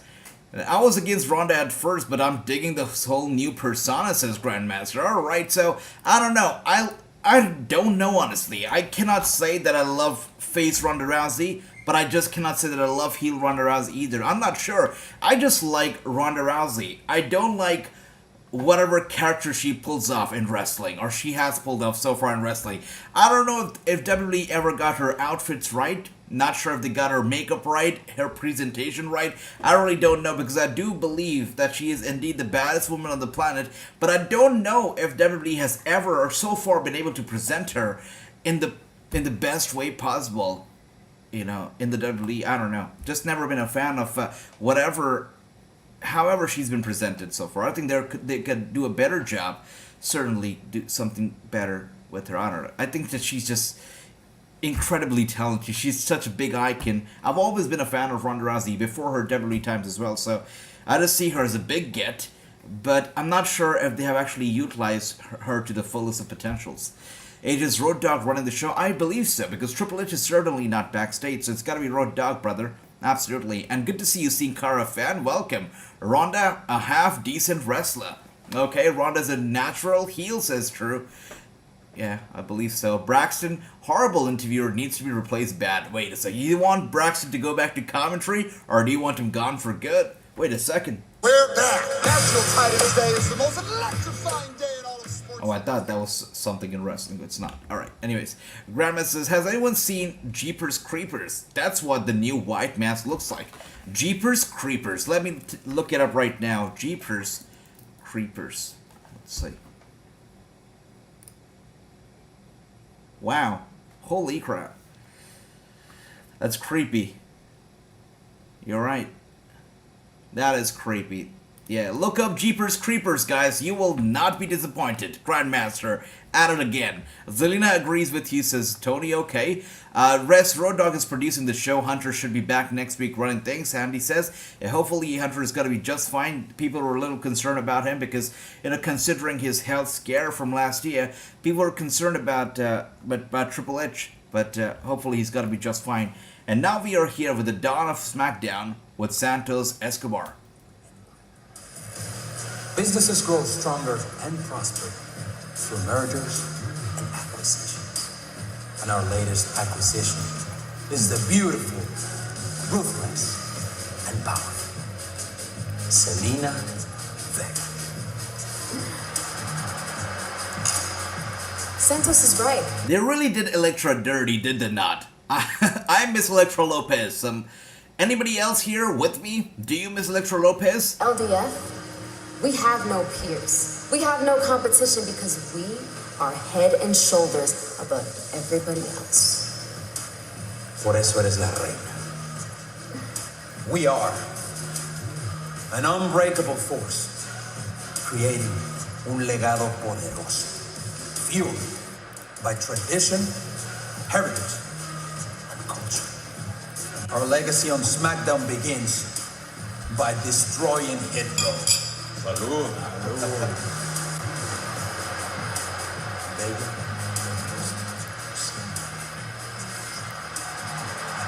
How they gonna say they head and shoulders above everybody else All when right. none of their heads reach my shoulders? Man, I'm tired. Okay, now we are here with Top Dollar with Hit Row. They'll dummies talking about I don't know. destroy here, bro. Acting like they ain't playing the numbers. Anyways, for those of you guys, thank you for that. I can see that True here said it was a psychiatric evaluation. So for those of you who have missed it, who did not sign the QR code, this is basically what the QR code led to this time around. A psychiatric evaluation form here of Bray Wyatt. This is what it says. Let's take a deeper look at it. So it says, of course, that, oh my gosh, why is it glitching out so much? Alright, that's right. Bray Wyatt's name, of course, the date of birth, client ID. That's confidential record, is it not? So impairment symptoms claimed by the client. That's blurred out. You can't see it. Okay. Refused to sign. Bray Wyatt did not sign. And history says difficulty showing remorse or empathy or conflict with social norms. No history when it comes to education. Medical history also blurred out. Substance use history blurred out. Oh wow, that's interesting. I'm not sure if WWE wants to know that or the fans wants to know about it. Instrumental activities of daily living blurred out. Others, it says disregarding or violating the rights of others. Interesting. Symptoms blurred out, everything else blurred out. I can't see that.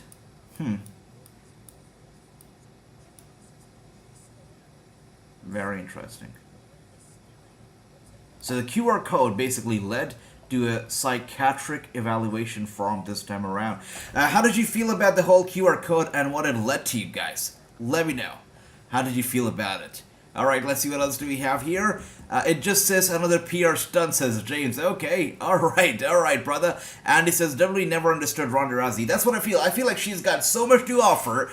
I love Ronda Rousey. I feel like the way she was presented at WrestleMania 31, if I'm not wrong, with The Rock bringing her out from the crowd, I thought it was incredibly done. But they were never able to pull it off after that. Maybe the Kurt Angle stuff also was sweet, but after that, it just did not work out for me, at least. And here we are, oh my gosh. Did he get rid of the overcoat? Because I used to love that overcoat that Gunther used to wear to the ring. It seems like he's wearing the same jacket as, his guys. Okay, alright. Chris says, what do you think of the GCW-WWE working relationship? GCW-WWE work... Wait, do they have a working relationship? I'm not aware of it. Wait a second. Chris, our guys, help me out here. Do WWE and GCW actually have a working relationship? Let me know, Chris. I've got no idea. 2 weeks looks like the guy's false man. The guy false man. Actually, yeah, Sikoa fan. You've got some point here. Sure. The blonde Aaliyah Zelina. I was never a fan of Aaliyah. I'm not a fan of Zelina. And I hate her even... Actually, hate is a very strong word. Probably shouldn't use that. But I really don't like her at all now. For replacing Electra Lopez. Electra Lopez with Santos Escobar was just incredibly well. They had great chemistry, got along perfectly. She just blended into the whole group beautifully. And now for her to be replaced by Zelina, it makes little sense to me. And do you have a Galactus avatar? Let's see True. Let's take a look at that. Actually, where is True? True is here. Let's try to see if I have a Galactus avatar. No, I don't, True, I don't. But I'll try to find it. Hopefully I can get it sometime. But since you want another avatar, let me see if I have something better for you. Now, there's a lot of Mario stuff that I have. Scorpion is a little one. Johnny Cage, what is Johnny Cage? Oh, it's too small. Alright, let's see. You know what? Usually I'm Michael Jackson, but I'm gonna give this honor to True. True here with me, Michael Jackson. Let's do that, right? Okay. Let's see what else do we have here. Cricket, my brother Tones. Good to see you, King Tones. Where have you been? We've been missing you this week, King Tones. Good to see you. Welcome, welcome. And here we are, Ludwig sending Rey Mysterio to the corner. Rey Mysterio with an elbow strike to Ludwig. Ludwig taking it back once again, kick to the face. And with an uppercut to Rey Mysterio, down he goes. Okay, Hitro is here to stay now that Mr. McMahon is retired. Now, I don't know, Tony. I want to get behind the Hitro. I want to be fans of theirs, but so far I have seen nothing in the Hitro that I get excited about. I don't see any personality, any charisma, even though their character, their gimmick should be oozing charisma and should be oozing personality. Should, get us excited and, definitely should do something whenever we see them, on the screen. It should get us excited. But I don't see it. I just don't buy the hype of the Hit Row just yet. These people are party people. But this time around, ever since they've made the return, I haven't seen anything in them. I don't know. Something's been missing for me. I have not been able to get behind the Hit Row just yet. Even though I want to, I just haven't been. And now some confrontation between Rey Mysterio and Gunther. Gunther is not happy. Mysterio taking out Ludwig once again. Getting on the bad side of the Imperium right now. Grandmaster says, by God, the Ring General is here. Yeah, Grandmaster's favorite Ring General is here. Give us a message on if you're tonight. With absolutely, yeah. So we're going to be having some cricket watch-along indeed tonight. I'm going to be on the entire night. It'll be very late for you, but I will be here. I will be doing the cricket watch-along tonight, yeah. We're going to be having some big matches. Because cricket's World Cup, the real deal kicks off tonight. And I'll let you guys know exactly what teams are going up against, Let's see. So tomorrow is a big match. Because tomorrow we have India versus Pakistan. And India versus Pakistan is... there's no rivalry bigger than that. So India and Pakistan going one-on-one tomorrow. That's the match that everybody's looking forward to. But today we got Australia and New Zealand and England and Afghanistan going one-on-one. First it's going to be Australia, New Zealand, followed by England, Afghanistan.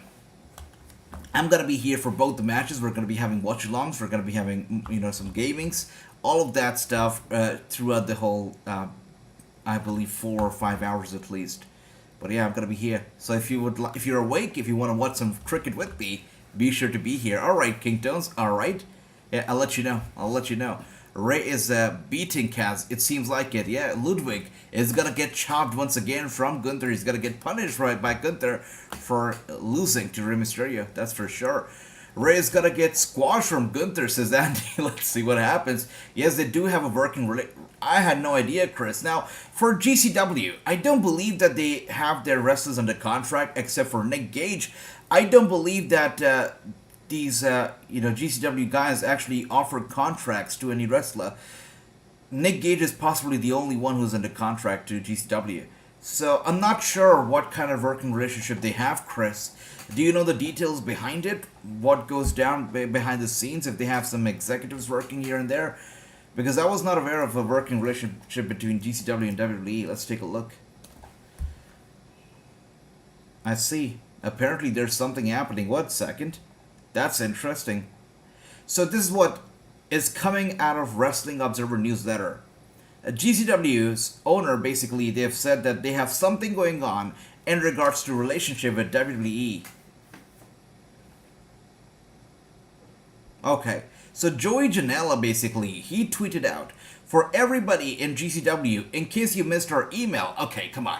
This is so stupid. This is exactly what Tony Khan did, right? He said, in case you missed our email, if you are in Florida, you don't have to fly down here. That's what Tony Khan put out in a tweet. And now Joey Janela is basically following suit, the same strategy. What he's saying is that if you missed our email, please promote WWE RAW tonight. Basically, they want the fans or the people to know that they are promoting WWE for some reason. Okay. Oh. And Wrestling INC reached out to the GCW owner, in regards to that tweet from Joey Janela asking for comments. And the owner of GCW says that we are very excited for the future of GCW, which includes a number of exciting partnerships, as well as a game-changing announcement in regards to how people will be able to stream and watch GCW events going forward. We will make our first of many announcements this Saturday during GCW's event in Detroit, which will air live on Fight TV. Okay. And then Wrestling INC also reached out to Joey Janela, who says, "We cannot talk about it. I'm sorry." And there will also be a huge WrestleMania weekend news coming out of this weekend of GCW regarding their collective events, which usually take place during the WrestleMania host city, and they stretch out throughout the weekend. 3 days of GCW shows, usually back to back. So GCW will be going to Hollywood with WrestleMania, of course, next year as well. I'll see. So, GCW owner, we also know that he wants Omos for his events. Yeah. And he's hoping that Stephanie McMahon will lend him Omos for some GCW events, is what they're saying. Crazy. I don't know. So what we can see right here is that GCW definitely wants to be in the news right now in regards to this matter. They want the fans talking about it. They're saying that they're going to be having some kind of a working relationship, or they hope to have a working relationship with the WWE. They're going to be making a big announcement this weekend when it comes to the WrestleMania weekend, most likely. So let's see how this whole thing goes down. They're saying there's something big and exciting happening in regards to how the fans will be able to watch just GCW shows. And they're going to be making that announcement on Fight TV. I'm not sure. Not sure really what's going to be going down here. But do you think about it? You know, if they're talking about WWE and they talk about how the fans will be able to watch the show, one thing that automatically fans people can think of is the WWE Network, is Peacock. But I don't think that the WWE Network or Peacock needs GCW, honestly. That's two different audiences. GCW audience is very different from WWE audience, so I don't think that's the best match. I don't think there's going to be a working relationship. Honestly, I feel like this could be a marketing stint more than anything else. Most likely is a marketing stint. I don't think there's going to be a working relationship, guys. Yeah, I just don't think so. But we'll find out. Let me know what you think about this whole thing, because the thing is that if GCW goes mainstream and they get picked up by, let's say, the WWE, the first thing that's going to happen to them is they're going to get sued by Drake. I mean, there's a possibility, because if you look at the GCW shows, right, if you look at the name of their pay-per-views, all their pay-per-views are named after Drake's songs or Drake's albums. If you look at their promotional materials for every single pay-per-view, their promotional material is basically inspired by Drake's album's covers. That's how it is. Every single pay-per-view that they put on is inspired by Drake and his music. So that's that. So I don't know what's going to be happening with GCW moving forward, but it'll be interesting. Thanks for letting us know, Chris. This is definitely interesting. I think this is a marketing stint, but we'll find out. WWE made a giant mistake putting out Elektra from the Santos group. I agree, Andy. Totally agree with you. Never been a fan of Zelina. I tried to get behind her, especially when she became the queen. I really tried to get behind her, but I just could not.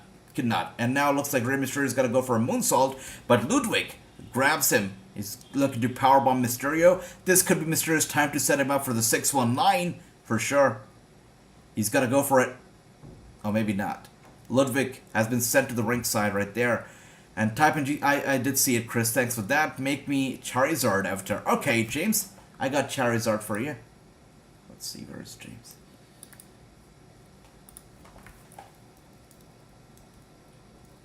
Oh, I don't. I gotta get some more Pokemon avatars, guys. Sorry about that, James. I'll get Charizard for you the next time around. And now we have Gunther and Rey Mysterio. And Rey Mysterio tosses a steel chair to Gunther. Is that a disqualification? That looks like grounds for DQ. Certainly does. Okay, it's not a DQ just yet, but the referee has instructed Gunther and, of course, Vinci to get out of here, to go to the back. They have been ejected from ringside. That just happened. And Floppa, good to see you, my brother. Welcome, welcome, welcome.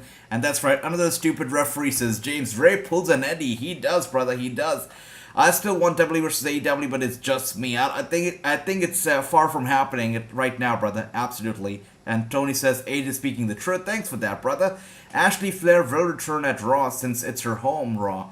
I see, Andy. That'd be great. Yeah, I've been looking forward to watching Charlotte Flair back, so if she comes back, it'll be great. But as you know, this Monday, there will be no watch-along. I will not be live this Monday, so a part of me wants her to come back, but a part of me does not want her to come back when there will not be a watch-along. So let's see, because I'm going to pop whenever Charlotte Flair does come back. And thanks for that, James. I'll drink some water. Thank you for that. Floppa, once again, lovely to see you. And Ludwig is looking to put this to an end, looking to put Rey Mysterio away. Rey Mysterio with a counter gets Ludwig down and goes for the 619 right here. He's going to win the match. He's got it. That's right, 619 connected. This will be over, and all the kids are happy, and everybody's smiling. Rey Mysterio with the victory, just like that. Charlotte can stay home, says Drew. Okay, let's see. You know, she's been home for personal reasons, apparently. Not sure what the reasons are, but she's been home for personal reasons. There's a slight chance that she might not come back, but we'll find out. Wow. And Andy says, I agree, true. Nobody wants Charlotte Flair back, apparently. Okay. And King Tones wants Pikachu. Alright, King Tones. I'm gonna get some Pokemon characters for all of you. And I'll make sure you guys get what you want. Sure, I'll do that. Let's see. And, let's see, what else do we have here? Big up King. Much love. You guys are awesome. Thank you. Might be a bun in the oven, says James. I don't know. There's been a speculation that she might be pregnant, that she could be out because of maternity leave. We don't know. It's just speculation at this point. There's Logan Paul, the man And finally. challenge Roman Reigns for the undisputed title in a couple of weeks. Logan is here live on Friday Night SmackDown. Alright, so Logan Paul is going to come out here to close the show. He's coming out here on Friday Night SmackDown. The guy's going to be fighting Roman Reigns at Crown Jewel. So tonight he comes out. I don't know if he's going to be confronted by Sami Zayn or the Bloodline, because Roman Reigns is not here himself. So I really wonder what Logan Paul is going to be saying as he comes out tonight. And Liv Morgan looked like Joker's girl. Indeed she did. She looked like Harley Quinn, Andrew, without a doubt. And that's what we were talking about. She looks exactly and acts exactly like Harley. It'll be interesting, you know, which direction are they going to be going down with Liv Morgan? Very interesting. Is she going to join Bray Wyatt? Is she going to be doing her own Harley Quinn stuff? Anything possible at this point. Get the Black Adam avatar, AJ. I'll get that too. Oh my gosh, Black Adam, by the way. Has anybody here watched that film? Because I really want to check it out. But we've got a big weekend here in India. You know, if you guys know about Diwali, this is the Diwali weekend here in India. It's like Christmas right here. So we've got a big weekend ahead. So it's hard to go to the cinemas and stuff. Yeah, that's that. But I do need to check that movie out. True says, good movie. I've been looking forward to it for so long. You know, it's been a while since I've actually watched a good film. And I know Black Adam has got to be a good one. Cannot wait to check it out. The Miz is dealing with an injury. I don't know, Andy, if he's dealing with an injury or if he's looking for excuses to stay the hell away from Dexter Lumis. You never know. It's been a decent SmackDown Live compared to Raw. Raw was terrible this past, Monday was terrible, Andy, you're right. But SmackDown has been alright. It's been just that. It's been decent. I think Liv Morgan was a pretty substantial part of tonight's SmackDown. Definitely something I won't forget. Her match was nice. Apart from that, the opening stuff was moderate, yeah. To think about it, so far I'm going to give SmackDown a 5.5. I think it's been average. Nothing more than average, just average. So I'm going to give it a 5.5. Let's see how this show is going to be closing with Logan Paul. But Raw was terrible. SmackDown was better. I think it's better because it's a 2-hour show, not a 3-hour show, so they don't have a lot to fill in. But it's been average. So 5.5 so far for me for SmackDown. Logan Paul might bring the rating down or up. It depends on him, but. Yeah, so far it's a 5.5. Let me know how do you rate the show so far, guys. No watch along Monday, that's right. No watch alongs on Monday. And no, there's gonna be, I probably will not be active on Monday, Chris, because of the whole festival that we're gonna be having. So, yeah. But tomorrow, just like I said, Saturday, we're gonna be having the interview coming out with a South African promoter. He is basically an unsung hero. He's a one person that people just know nothing about, and definitely is looking to make some news. He's trying to bring his promotion, get it out there, out of South Africa, make it known globally, and yeah, he's got some big plans for his promotion, and he's going to be talking all about those plans on the Wrassing show tomorrow. And true, I'll definitely check it out, brother. Logan probably come down and talk his usual nonsense. And is he going to do it himself, or is there going to be somebody putting him over on the microphone, such as Sami Zayn? We're going to find out. Diwali Monday, UK fireworks, food, and unfortunately, RAW. That is funny, Grandmaster. That's right. I know there's a big population right now. This is the craziest part. I know Grandmasters from the UK. By the way, I feel sorry for you guys. The whole stuff with Liz Truss and stuff, it's crazy. Anyways, the whole... Okay, Ronda Rousey is going to be having her open challenge next week. Good for her. And the show is going to be going to FS1 next week. I think that's part of the reason why they're having such a big match. Open challenge from Ronda Rousey happening next week. The last time she did an open challenge, Raquel Rodriguez, she came out. It was incredible. Anyways, talking about UK and Diwali. UK has such a big population of Indians. It's crazy. The last time India versus Pakistan's cricket match happened in the UK, it was a full-on, war. I mean, the Indians and the Pakistanis there, they got a bit too emotional, a bit too riled up. And I know in Leicester, they really took to the streets, and there was arguments, and there was a clash between the two communities because of cricket. It was unbelievable, but that happened. So in the UK, there are a lot of big cricket fans, and yeah.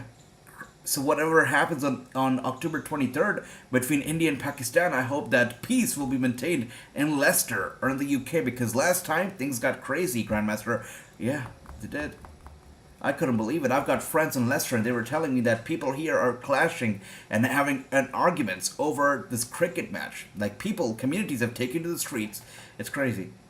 Anyways, let's see what else do we have here. Roman works only every other month. You're right. So ready for live Rampage. Rampage's got to be live tonight. And I've got some news for you guys. Remember J.Y. Dahl? Remember that guy? Yeah, J.Y. Dahl. We had him on the show, right? We had him on the Wrassing show just a few weeks ago because he was supposed to be fighting at PCW Ultra, set in stone. He was going to fight Lince Dorado to defend his PCW Ultra Light Championship. Well, I've got some news from PCW Ultra. He has no-showed that event. Basically, he turned down that booking, canceled that booking, because he has been brought up by AEW. He will be wrestling live on Rampage tonight. He has no shown PCW Ultra, set in stone. He has no shown his match against Lince Dorado. Instead, he will be fighting live on Rampage. So I don't know he's gonna be wrestling, but I just came to know that he has no shown PCW Ultra, set in stone. J.Y. Dahl, the PCW Ultra Light Champion, is going to be a Rampage tonight. So let's see if it's going to be worth it. If it was worth it to not go to a PCW Ultra. We're going to find out. 3.5 says true. 1.0 says James. Okay. And Andy says, it's been decent. I give it a 2. So I was being too generous when I gave it a 5.5. Okay. All right. Well, let's see what does Logan Paul have to say here. Riyadh, Saudi Arabia. Logan Paul looks for the biggest upset in wrestling. All right. And Randy says, Roman's been for years following Brock. When Brock was champion, Roman wants to do movies. Then, yeah, and it's not just Roman. Even the WWE wants him to do movies. The company, when they feel like it's the best in their interest for these stars to go to the, mainstream media, do movies and stuff, they make them do it. They did it with John Cena. They did it with other stars. And now they're doing it with Roman Reigns too. Yeah. That's right, James. FS1 next week. Yep. And Jonathan, good to see you, brother. Welcome back. Welcome back. But, back to the hard cam. For all the WWE diehards back at home, I know you doubt me, but newsflash, dummies, I've been doubting my whole life. Are you kidding me right now? You don't get out here and you call the fans dummies if you want to get over. If you want to go over, you show some respect to the fans. Coming out here calling them dummies is definitely gonna give you heat. I think he's trying to be a baby face. Calling fans dummies is not the way to do it. You're right, Jonathan. I think so too. He's hit the glass ceiling right now. I don't know if he can break that ceiling. It would be great if he does, but it looks like he's hit that ceiling. Basically just the same guy around me at all times to protect me. Or a guy who calls himself Solo, but personally I've never seen him alone. And I definitely don't have any friends that look like Sami Zayn. What is that guy? But what I do have is the desire to be the best. And yeah. You know, that's some Ash Ketchum thing. Ash Ketchum from Pokemon, remember that guy? I will have the desire to be the very best that I can be. That's what Ash Ketchum told me when I was 8 years old, and I bought that statement. I thought, okay, this guy's on a journey to be the very best that he can, and he's gonna get all of the Pokemons. He's gonna catch them all. And Logan Paul coming out here telling me that he's got the desire to be the very best 14 years or 15 years after Ash Ketchum did. I'm not buying that. He's trying to be an Ash Ketchum ripoff right now. And Logan Paul is more controversial than John Cena, says Tony. Definitely in the eyes of, especially, you know, the younger fans, the current generation, the newer generation, the Gen Z, definitely is a bigger deal. And of course, gets jumped on by Jey Uso for the right. Thank you for that, Jay. Made the right decision to jump on Logan Paul. Good stuff. It would happen, but hope Roman squashes this clown in 2 minutes. That's right. Yeah, that's right, Grandmaster. I hope so too. Self-confessed. This is what you get. Thank you, Jey Uso. This is great. That's exactly what should happen at Crown Jewel. Do not let this guy near a microphone. Super kick. That was a nice kick. Gotta give him that. He called the diehard fans dummies. Is he wrong, though? He's not wrong. I'm not going to say that he's really wrong, because sometimes, you know, the fans can act a bit too over the top, but you don't say that to their face, right? They're diehard fans. You are trying to get over. You're trying to be a baby face. Do not call people dummies if you want them to cheer you on. It's not going to work out. It's never going to work out. Listen to me. Listen to me. Hey, listen to me. I told you cannot do this. Okay? This isn't coming from me. It's coming from the tribal chief. You can't ignore me. Listen to me. We will fix this later. Get out of this ring. Sammy says, you cannot do this. It's not coming from me. It's coming from the tribal chief. Why can't they just call him Roman? Gets a bit too funny when they call him the tribal chief every single sentence. And once again, Logan Paul gets out of the way, and Jey Uso has a price to pay. He's taken out by Logan freaking Paul. And he says, Logan Paul is boring to me. He shouldn't be having shot at big title after only stealing Vin over Miz. Give me a break. It's true. He got a title shot a bit too early, but of course, it's a crown jewel. It's an event like that where they bring in all the big stars for most likely a show that really doesn't have anything to do with the current, you know, scenario in the WWE. But okay, let's see. And that's how we close the show. Logan Paul taking out Jey Uso.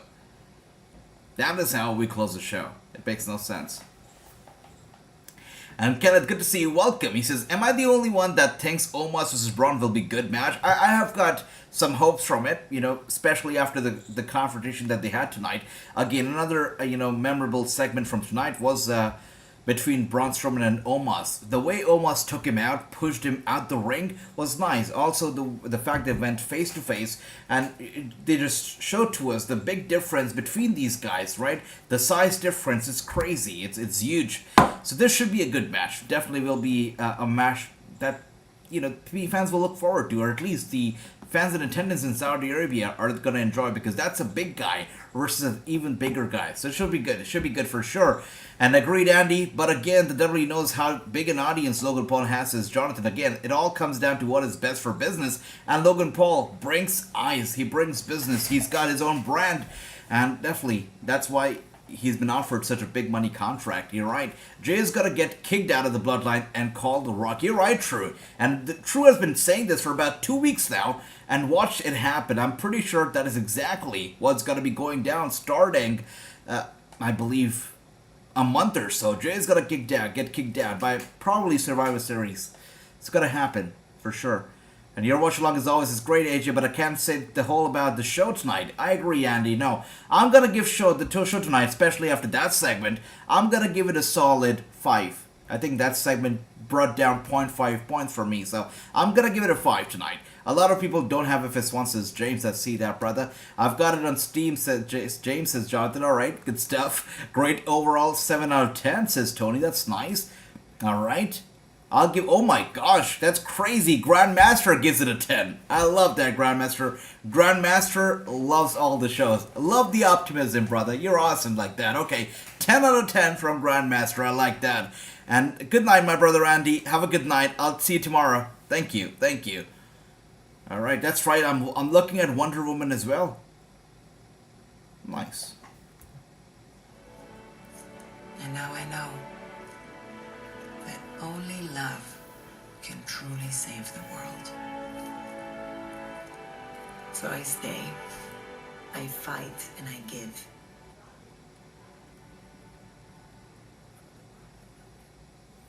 Did anybody catch the new Wonder Woman film that came out, I believe, earlier this year? Or was it last year? Time flies. But yeah, the second part of this whole Wonder Woman, film franchise came out, I believe, last year.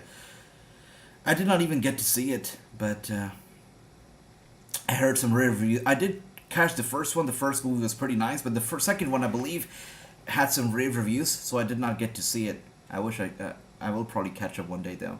Let's see. All right, my brother Tony. All right, I'll see you for the second half of Rampage. Just like I said, Jay Weidl's gonna be here. Of course, the PCW Ultra Light Champion. So I've got my eyes, out for that match. Really looking forward to seeing what does he have in store for us tonight on Rampage.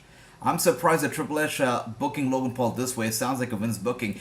Triple H had no idea who Logan Paul was the first time he saw him. That's what he said it himself on Logan Paul's podcast. He had no idea who Logan Paul was, but now that he knows the appeal, and just like Jonathan said, the audience that he brings, he knows exactly that Logan Paul is a treasure.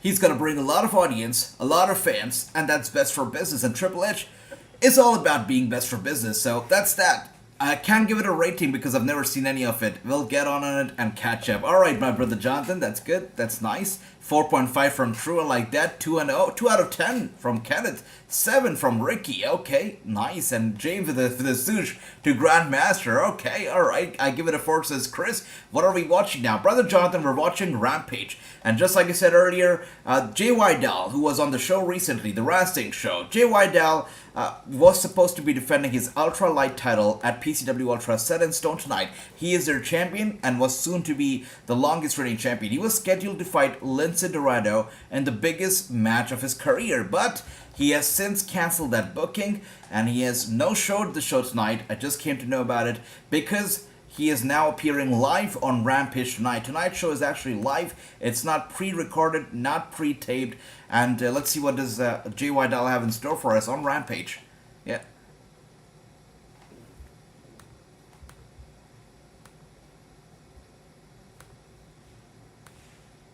That's right, Rampage starting now.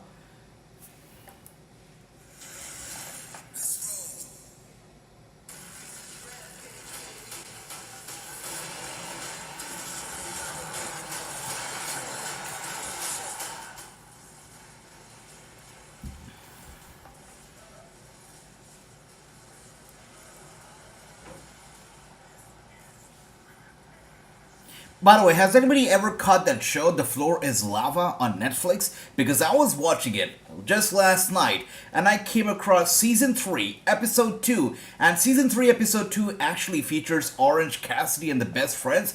I had no idea. I haven't watched that episode yet, but I probably will today. But yeah, he's on The Floor is Lava, for those of you who haven't caught that episode or that show yet. It's a pretty fun show. That's right, love that, James. It's scissoring time right here. The Acclaimed making their way out. Okay. We don't care what you say. We about to win like we won the ratings on Tuesday. We leave y'all with the concave chest. Y'all that get deep platform like Kanye West. And y'all stole the trademark. Cause every week you put the ratings in the graveyard. You gotta try to be us. And smart Mark, we about to stomp you in the nuts. That was nice. Wow. And they are back at the Daily's place. And it's always great to see AEW in the Daily's place because what a time, beautiful time have they spent there. They spent the darkest times in the history of universe, or should I say, the past decade or so, or maybe even more than that. But the whole 2020 they spent at the Daily's place. We've seen some great memories being made here. Great moments being made here in this very same venue, the Daily's place. And Ricky loved that. Scissoring time indeed. The champions retains his Chris. Without a doubt, brother, that's what's going to be happening. This might be a question for another video, AJ. How did you actually get interested in wrestling? Well, this is a pretty... I wonder myself, Jonathan. I've got no idea. Well, actually, my dad used to, watch wrestling when I was a little kid. But I remember tuning in one time, and when I did tune into wrestling, I was a little kid myself, and the match that they had on was the Fulfill Your Fantasy match. And that time I had no idea what Fulfill Your Fantasy was, but by the looks of it, it didn't look like my cup of tea. So it was quite embarrassing because as a little kid, you'd want to tune into wrestling and the one thing you see is Fulfill Your Fantasy. So immediately, of course, the channels were switched. And for another few years, did not tune in. And, this was... Then it was something like the Great Khali making his debut, and wrestling was all over Indian news channels. Everybody was talking about Khali going to WWE and winning $1 million briefcase. That was the Money in the Bank. They basically present wrestling as it's a real sport in India. So all these news channels talk about wrestling as it's something real, a real sport. Whenever they do cover it, that is. They don't usually cover wrestling, but when they do, they cover it as legit sport. So back then they were covering the Khali's debut in WWE as legit sport. They would talk about him beating The Undertaker and whatnot. He was in a Money in the Bank match, and they said tonight he's going to be fighting in the Money in the Bank. If he wins, he's going to win $1 million or so. So everybody was talking about it.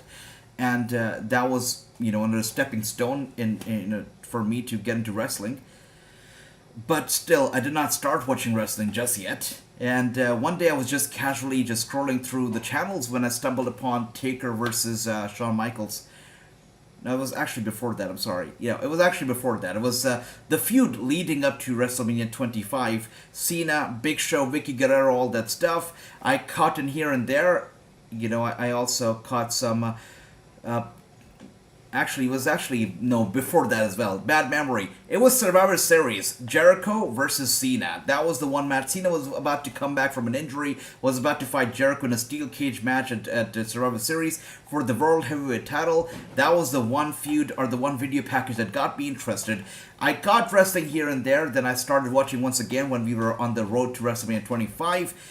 Cena, Big Show, Vicky Guerrero, Edge, all that kind of stuff. And then I caught it here and there. That time, WWE did not air live in India. And, it aired really a week later. So it was on a week of delay. So it was hard to catch up on the shows back then. But I did catch up whatever I could. Then it was WrestleMania 25. I stumbled upon it. The Taker versus Michaels match. And I fell in love. It was great. And ever since then, I've been watching. Yeah. And here we are. Daddy Ass has been ejected from the ringside. The fans cannot believe it. The Acclaimed cannot believe it. Daddy Ass cannot believe it. But it's no more time for scissoring. He has been ejected from the ring. And Tony Nese and the guy right now with the upper hand. The Acclaimed in trouble. The champions retain bet, says Ricky. Absolutely. Is Rampage live? That's right, Grandmaster. Rampage is live tonight. It's a live show. And just like I said, J.Y. Dalla is going to be here. He no-showed PCW Ultra, the match that's happening tonight, the show that's happening tonight. He was supposed to fight Lince Dorado for his title, and he no-showed that event, so let's see. Let's see what he's going to be doing here tonight. And Ricky says Rampage is live. That's right. A to change your layout. Oh, that's right. Thank you for that, Chris. Thank you for reminding me of that. Thanks for that. All right. We are here. Rampage is live. Thank you for that, Chris. And Kenneth says, did the arena change or is it just me? No, it's Rampage now. It's Rampage now. Yeah, thank you. Love the info, AJ. Great to see how you got interested. Thank you for that, Jonathan. Thank you for that. Daddy Backside is out of here. That's right. Daddy Backside. I like it, Grandmaster. Keeping it PG. Just the way I should probably do it. I'm probably going to call him Daddy Backside too, Grandmaster. That's a great name. Yeah. The Acclaimed right now in trouble. And the whole J.Y. Dalla stuff, by the way, from my insiders, from what I've heard, J.Y. Dalla was expected to go over tonight. He was expected to beat Lince tonight. That's some insider news. So that would have been a pretty monumental victory for him. Of course, he chose to show up on Rampage. Of course, that's international television for him.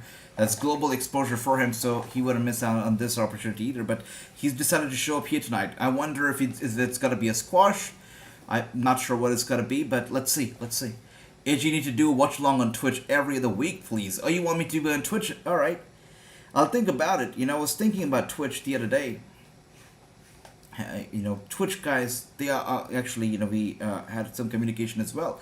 So they want some stuff, some watch along on Twitch as well. So we'll see. But YouTube is it. YouTube will be the primary platform. Twitch, maybe some gaming sessions here and there. I'll see. That's right, Grandmaster. You're awesome. When was the last time AEW was in Jackson? It's definitely been a while, right? It's always good to see them right here at the Daily's Place. Such a special arena. I would want my first AEW show to be right here at the Daily's Place. It's definitely a very special stadium arena. And we see it right here. Acclaimed back in control. Love that. Tony Nese down and he's out. Is it just me or has Tony Nese gained some weight over the past year or so? Yeah, it definitely looks like he has gained some weight. Maybe that it's on purpose, but he looks a little bit bulkier now than he did some time back. Wow.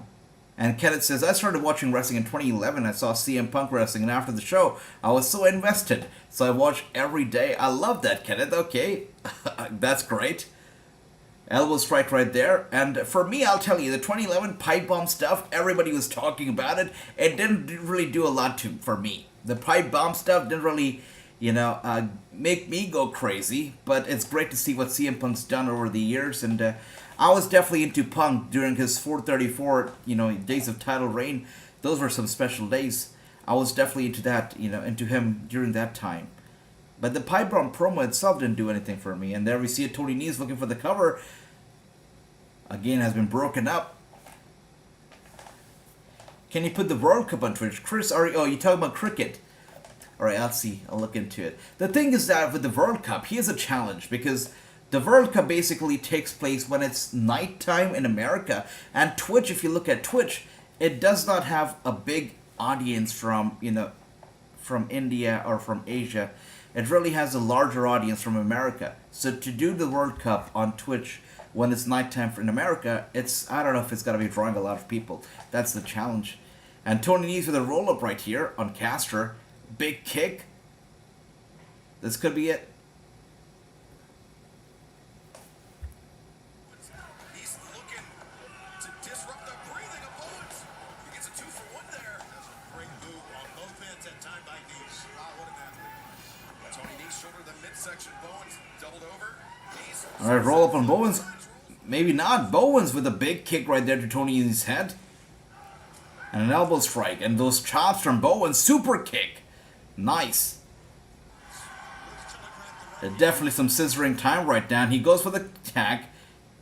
Tags in Max Caster. When they do make the tag, they should scissor each other. That's how they should tag each other, really. That should be the only way. An elbow dive right there. This could be it. This gotta be it. And that's right, James. It is scissoring time indeed because they just got the victory. Look at that. Wow. It's almost obscene the way that the fans in attendance start scissoring each other up when these guys win. It is definitely obscene. Is this where Tony Khan announced he purchased ROH? I believe this was the place. Yeah, I believe this was the Daily's Place was where he announced it. So ROH apparently will have a TV deal in 2023. He did say that, ROH, they're looking to have a weekly show starting next year, early next year. I believe around WrestleMania time is when they're going to have a TV deal and they actually going to go live with the weekly shows. But it's going to be crazy, guys. Can you imagine another weekly show added to our already very busy schedule? I'm pretty sure they're going to have ROH on Thursday nights. And it's going to be crazy for Impact because if they have, let's say, ROH on Thursday nights, that's going to go head-to-head against Impact. And that's going to kill Impact, I think. Yeah. That could be the final straw for Impact. A show going head-to-head against their show. It's going to be crazy. And I do believe it's going to be Thursday night because if you think about it, ROH will not go on against, by the way, scissoring time again. ROH is not going to go on Monday nights. It's not going to go head-to-head against, Raw. Tuesday nights is possible. I don't know. It's possible. Tuesday is possible. Then Wednesday, of course, you've got, Dynamite is not going to go head-to-head against Dynamite. Thursday and Tuesday are the only two options. Yeah. I don't know if they're going to pick Tuesday. Probably. got a chance to confront Nyla Rose. You also know Penelope Ford is injured, will not be able to wrestle Willow Nightingale tonight. Well, the TBS champion has agreed to allow one of her baddies, Layla Gray, to wrestle. Jade looks very uncomfortable right now. I don't know if, just like Andrew says, I don't know if what she's wearing is what making her feel uncomfortable, but she's shaking her leg. She just doesn't look like she wants to be there in that interview. She doesn't want to be there, it seems like it. That's right. I love that, Grandmaster. Scissor me, daddy, backside. I love that. Keeping it PG at all cost. That's right. Thank you for that, Chris. You're awesome. Thank you. Thank you. You think I came on here to save the show? We made a deal. I gave you Layla, and I get my damn belt back. Period. Oh, yeah. That is weird. The dress, I thought she was wearing a dress, but the moment she stood up and I saw those denim shorts, that was weird. I agree.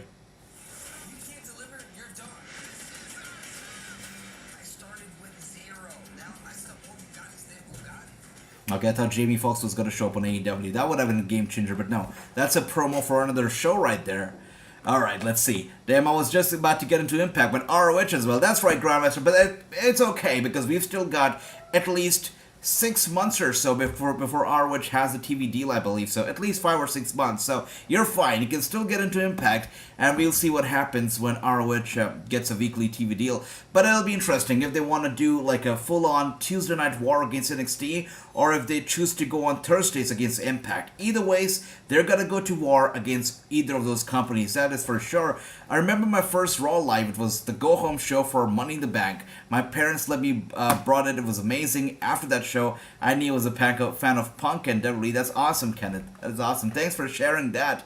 It's always lovely to hear, people, their stories about getting into wrestling, going to a live wrestling show. And yeah, it's awesome. Thanks for sharing that. Actually, guys, tell us how did you fall in love with wrestling? What was your first wrestling show live? If you attended a live wrestling show, tell us about it. And bottom 7 Philadelphia, Phillies for San Diego. Okay, nice, Chris. Okay, sweet. Jade Cargill wants her championship back. She's mad because Nyla Rose, stole the title, and she's claiming that she is the champion, the self-proclaimed champion that is. And of course, Jade Cargill is mad, and she has the right to be mad.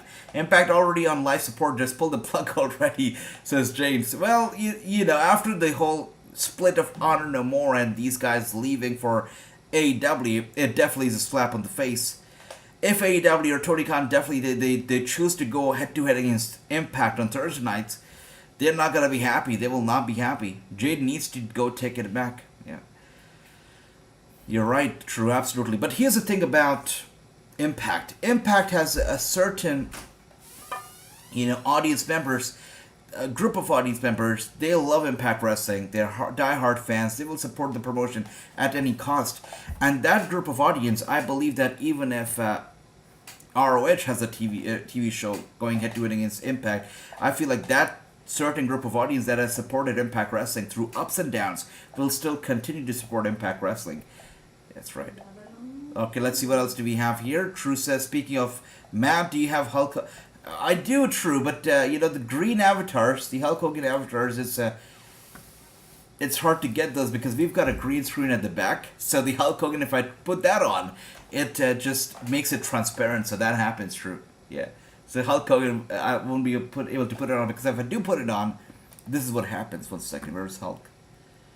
Let's see, where's True? Alright, True's... there he is. Okay, let's try to put Hulk Hogan on. Hulk Hogan. Okay, we've got Hulk here. So that's what happens. Let's see if I have another color.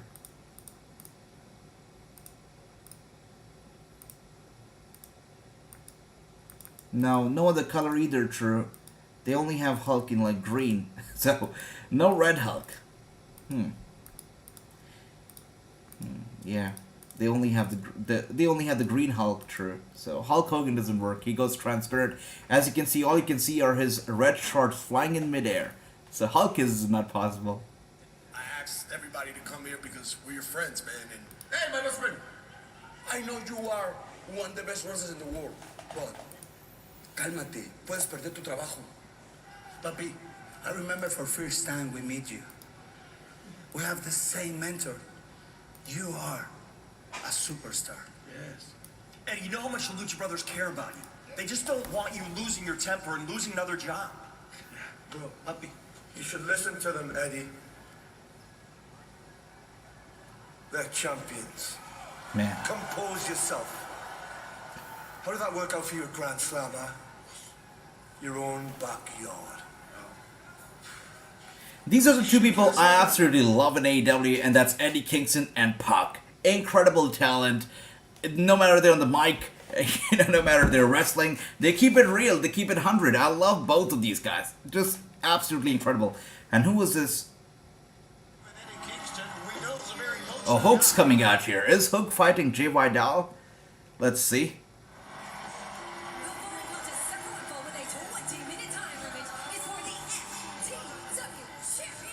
Wait, what match is this? We have a FTW title match. Okay, nice. They're keeping the title relevant even now. Who is he fighting?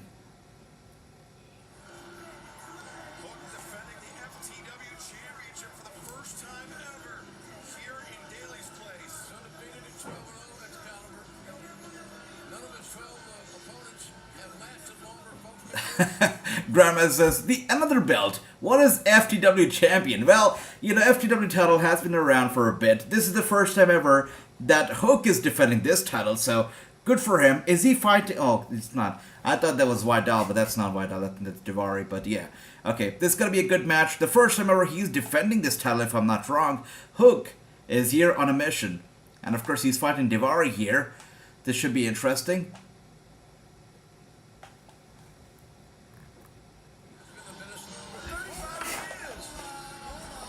Uh-oh. Uh-oh.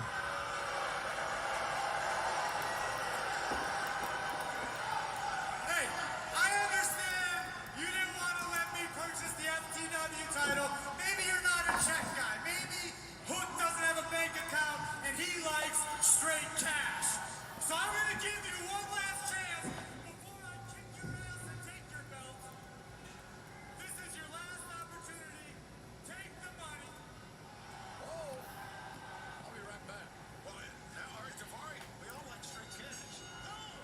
So, you know, there's a reason why this title, it means so much to Hook. And that's because it was his dad, it was Taz, who basically invented, who basically designed, created, and conceived this title. The whole FTW stuff was brought about by his father, Taz. And for Hook to hold on to this title right now, it only makes sense. I know that this FTW title is brand new to a lot of people, and people are still unfamiliar with this title. That's because it's not defended regularly. That's understandable. But this title has been around for quite a bit in the industry. In AEW, it's been here since, I believe, for about 2 years, since 2020. In wrestling industry overall, this title has been here since about, if I'm not wrong, about 1998 or so. It was first introduced in ECW. And after ECW, it's AEW that actually has the title. So, yeah, again, just like I said, this was introduced, created, designed by Taz, the father of Hook.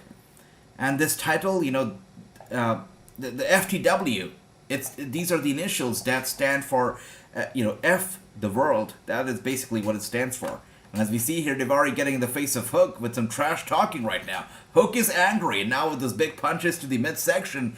And, F the world champion. That's right, True. That is what it's all about. I'm happy Damage Control retains the Women's World Tag Team title. That's nice, Chris. That's right. They retain, but what happens to Raquel Rodriguez? Why does she need this loss right now? Is what I don't get. So it means a lot to Hook and means nothing to most of the people. Well, I guess it means something to Daivari as well because he wants to buy the title. But there you see it. Hook will not let him take the title away from him. Suplex after suplex. And the match continues. Hook is known for his quick matches, for getting in there, for beating the crap out of whoever he's fighting, and going on his way back to eating potato chips. But here he is.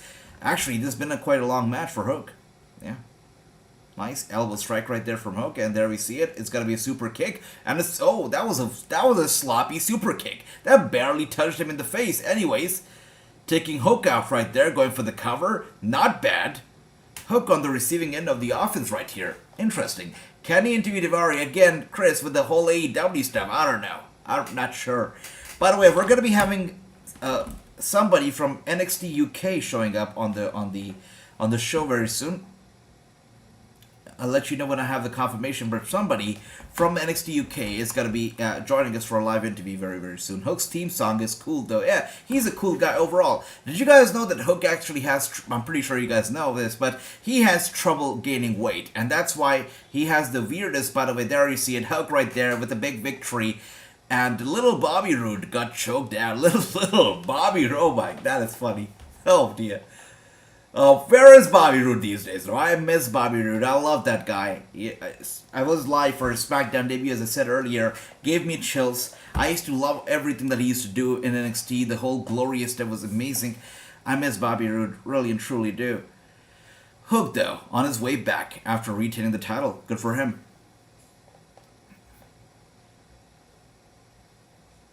Alright, but talking about Hook, and just like I was saying, this guy has trouble gaining weight. You know, I wish that I had such a, ability too. But this guy, he has the weirdest diet. He eats potato chips a lot because he wants to gain weight. He goes for the heaviest of dinner right before he goes to bed. He has the craziest and heaviest of meals for dinner because he wants to gain weight and still doesn't really gain weight.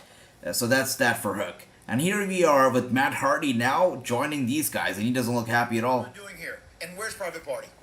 We sent Private Party to the Stokely Hathaway Wrestling Academy so they could work on their fundamentals. Yeah, we can also get that Matt Hardy stink off them too. Well, why am I here? Why am I here tonight? Because you have a match tonight. No, TV time is for people like Ethan Page of the firm, but we have a match for you on Dark Elevation on Monday. Read your contract, bro. I'll let it happen. Okay, I see what you're doing here. You think you're gonna put me on my place, right? The uncultured Matt Hardy. Of course, yeah. I got a contract for some punks. The other day, I opened and read it. It said they were suckers. They wanted me for the firm or whatever. Picture me giving a damn. I said, never.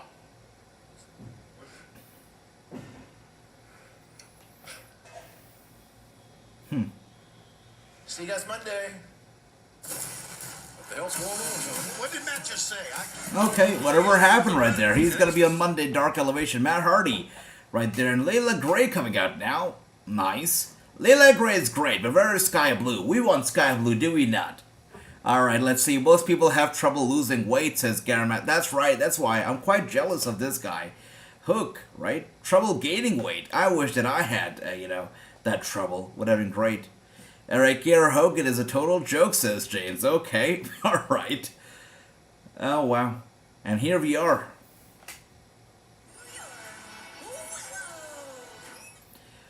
Say what you want about the others, but oh my gosh, did I not mention Ash Ketchup early on? I said that Logan Paul was literally cutting an Ash Ketchup, promo, and here we are with one of the fans in the audience literally cosplaying as Ash Ketchup. I don't know if I can tell the future, but wow. Can I not tell the future? That is crazy. That's nice. It's a Pokemon day right here. I need to gain weight because I'm skinny, says Chris. I see, okay, alright.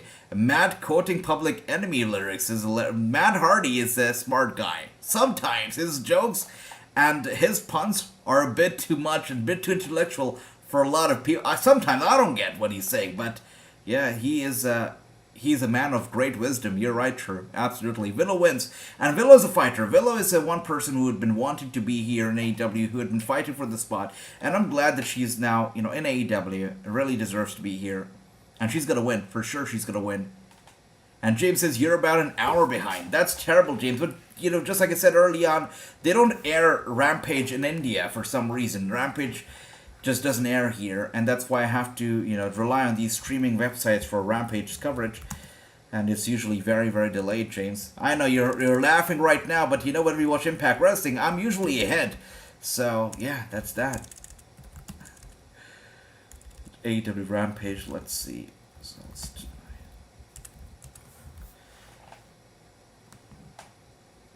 So Jay Weidel obviously hasn't shown up tonight, so far.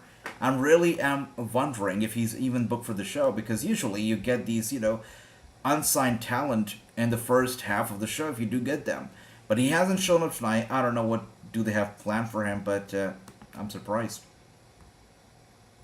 Maybe he's not showing up at all tonight. Maybe he's got to be used for Elevation or Dark, one of those shows. Maybe he's here just to record one of those matches for Elevation.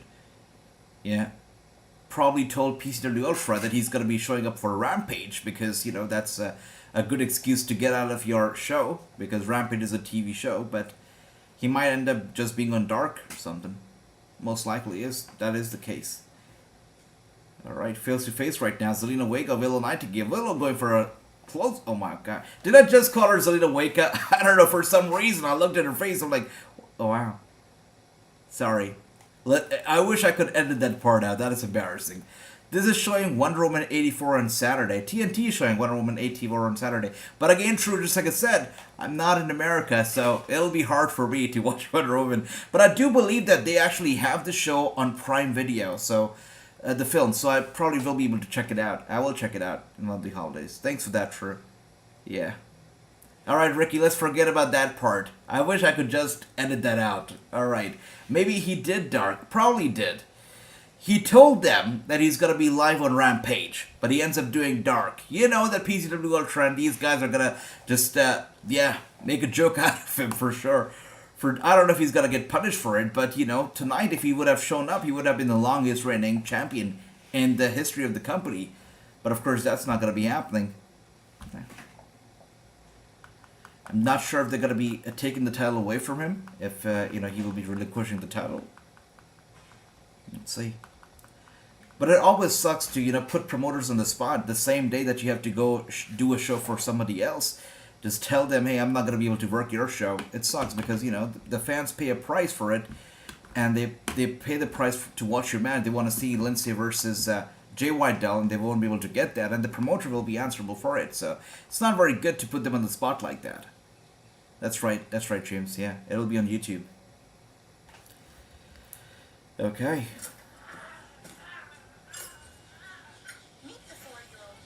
And just like True said, Willow Nightingale right now with the upper hand, neck breaker right there. Yeah.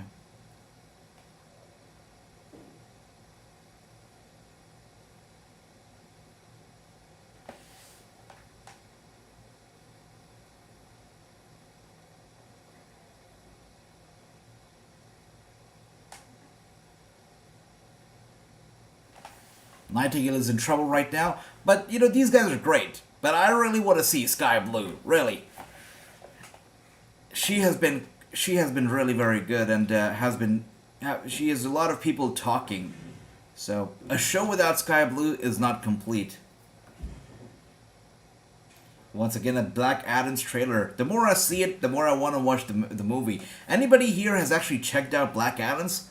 Let me know if you haven't. With that being said, we go to a full-on commercial right now. I said I like Black Adams. I did not say that I want to watch a full-on commercial of Black Adams. And we go to commercial. With that being said, I'm pretty sure you guys are already into it for about a minute. I'm a minute behind you or so.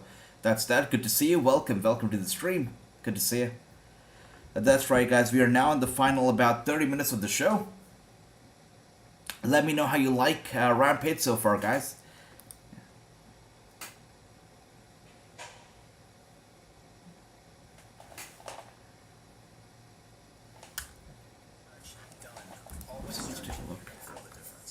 Is alright, says Ricky. James says Sky Blue just had a root canal. Oh, I see. So that is the reason why she's not here. Thanks for that, James. Thanks for letting me know. Root canals are no jokes. I've seen quite a few friends and what the people I know go through root canals, and they're not the easiest things in the world. Yeah. Dentists, they definitely scare me. And with that being said, we're back from commercial. Willow Nightingale right now still with the upper hand. Just like True said, she is definitely going home here with the victory. Do you guys know how much does a ticket cost to a live, taping of Rampage? I really wonder. Because Rampage is not that big of a show. It's a 1 hour show. Then they tape some Dark Elevation here and there with Rampage. So for a Rampage taping, tickets should not be that expensive as for Dynamite, for any other show out there, right? Rampage should be cheaper tickets is what I believe. Yeah. And Willow Nightingale right there with a big spine buster. Going for the cover. Gotta love that spine on the pine, and we saw a good demonstration of it right there. Now this young lady's got the advantage. The momentum has turned. Now is where you see how much you improve and your instinct. Can you rely on it and finish the job here?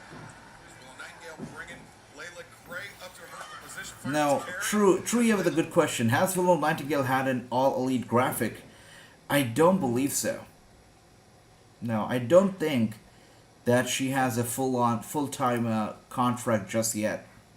Even though she deserves it, I don't believe she has a full-time contract. Not yet.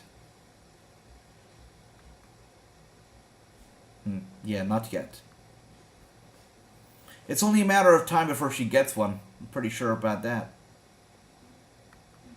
Let's see. Yeah. Yeah, she's not. She doesn't have a full-on contract. I just looked it up right now. Does not have it.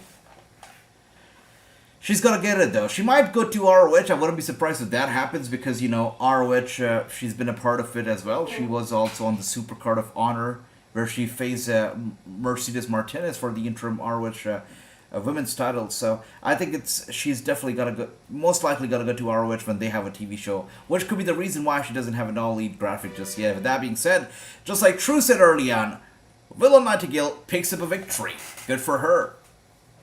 Let's see it.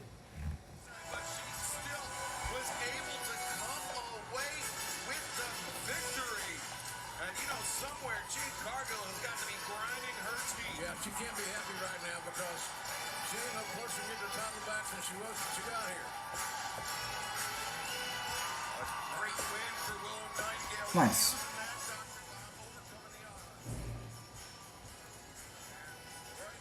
We have Tony Schiavone. Wait a second. Truth is officially. Wait, you kidding me? Wait. Unexpected for Willow Nightingale to see me out here. Congratulations on the win. Ladies and gentlemen, stand up for Willow. She is now officially. Wow. So basically, they're signing her to a contract right here. Wow, that's crazy. Are you kidding me right now? True just mentioned, does Willow Nightingale have an all-elite graphic yet? And there we are. She literally gets an all-elite graphic. That is nuts. True. Talk about being the predictions champion. Holy crap. Wow. You literally just mentioned that. And here she is with the all-elite graphic. That is nuts. Crazy. And Jade Cargill, big ol' eyes for Jade. She comes out here with a steel chair in her hand. Willow doesn't want to mess with her. She's on her way out already. Yeah. Of course, Jade is here for her TBS title, for the one and only Nyla Rose. Looks like she's not going to be leaving the ring until and unless Nyla Rose comes out here and hands over her title to Jade.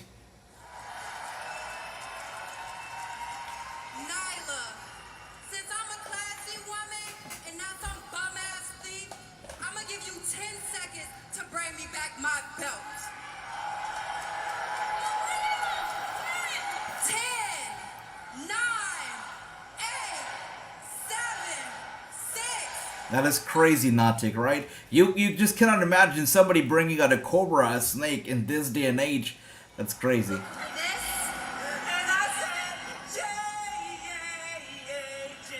the hell is happening?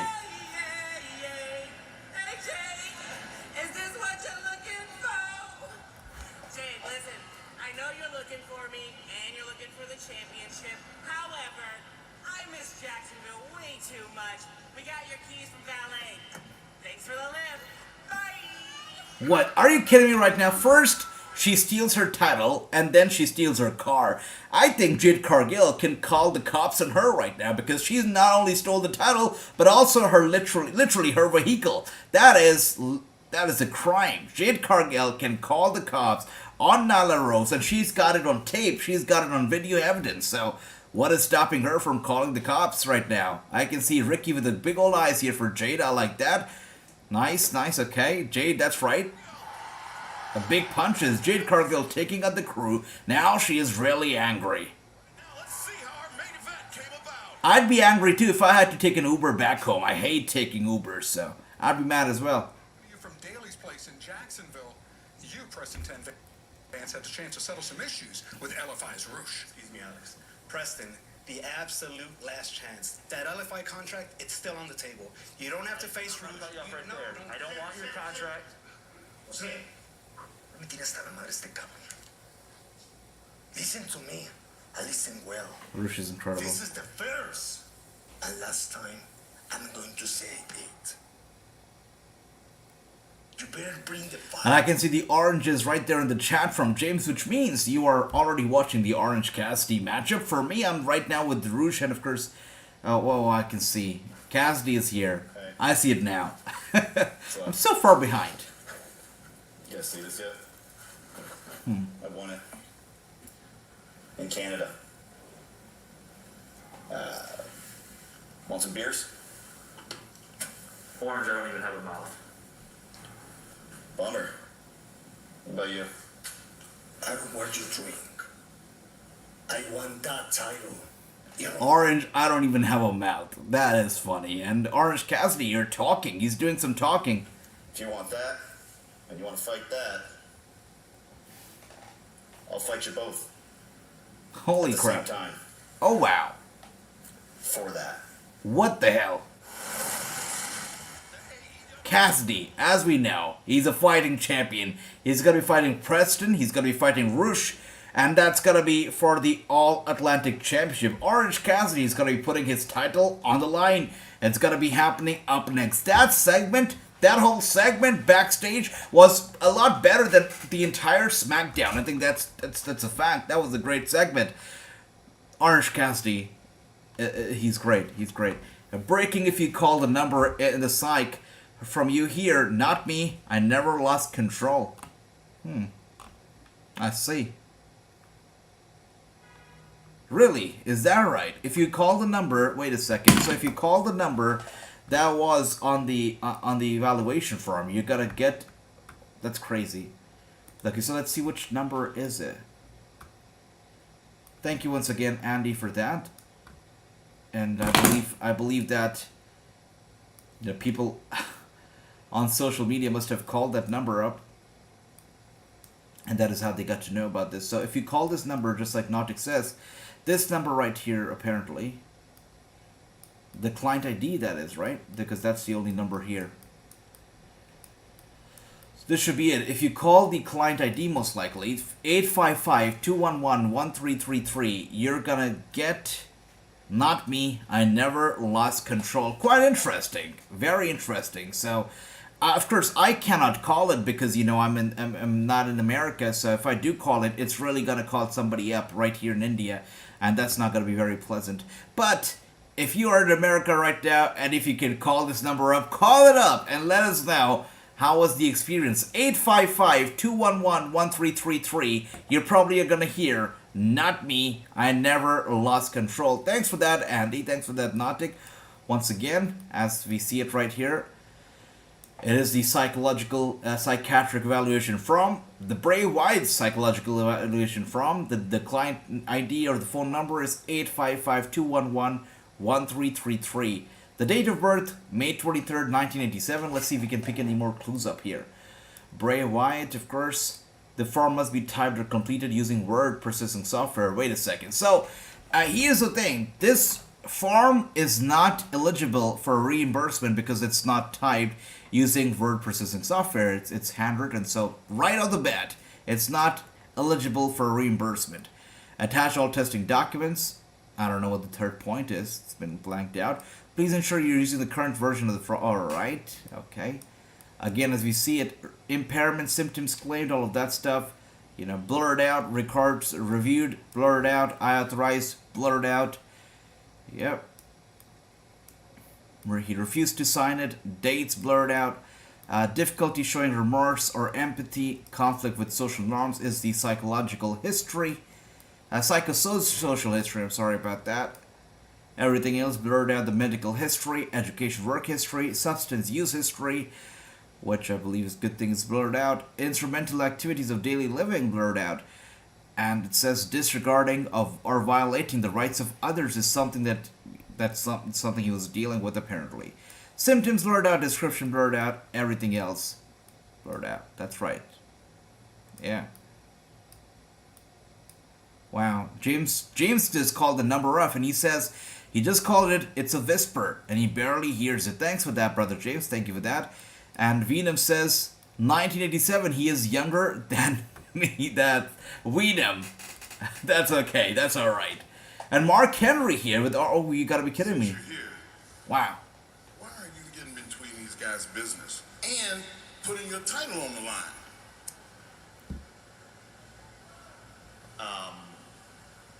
I don't know. I felt like it. Orange, I'm very glad you felt like it, because now not only do I get to beat Rush's ass all over Jacksonville, Florida, I get to walk out with your All-Atlantic Championship. Hey, Ten, let me tell you something. When they beat you, you will know what being un ingobernable is. And Orange Cassidy, you're about to have the shortest title run in AEW history because El Toro Blanco Rouge is taking that All-Atlantic title. You got three very different personalities here. On one hand, you got Rouge, who's so fired up, so agitated, so angry. You've got Orange Cassidy, super chill. And of course, you've got Preston, who is here with the kid. So three different personalities right here. Under the Wyatt's name at the top, you can see a logo. The logo is real psychological. Oh, really? That is crazy. Wait a second. So if you talk about the logo, I believe this is it. Somewhere here, is that right? Quite interesting. Thanks for that, Brother Nautic. You're awesome.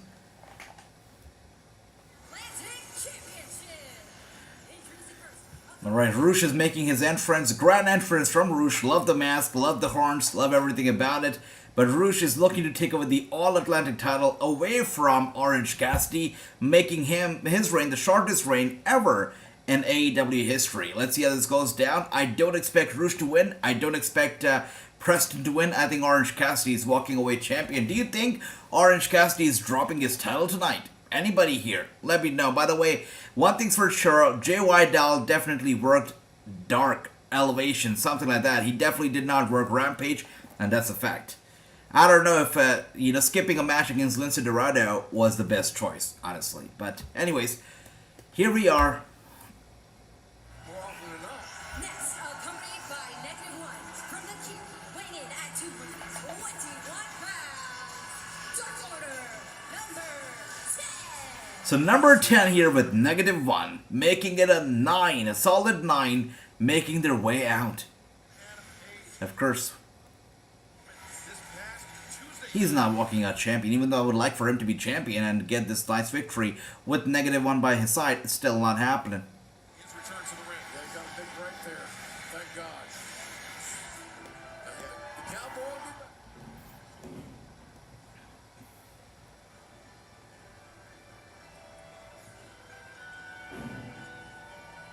Here comes the champ. Is great music or what? Come on, Shivani. I know you can feel it. Alright, James, okay. Alright, have a good time. And here we are, Orange Cassidy with the best friends. And of course, Danhausen too. Danhausen better not go around cursing anybody in the ring here. How much time do we have left before the show goes over? 1 second. We got about 30 minutes, so that's going to be a decent time for a main event here. 30 minutes left on the clock. Man, are you kidding me? So Orange Cassidy comes out here with this championship in a literal backpack. It doesn't get any more casual than that, and that's quite genius. For him to come back with the title in the backpack is super smart. That is so funny. Orange Cassidy, the king of casualness, right here. That's right, that's right. We got a Michael Jackson avatar indeed. We do.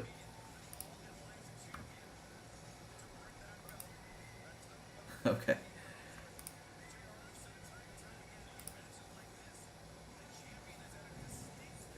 Of course, this match is for the All-Atlantic Championship. Let's see how this goes down.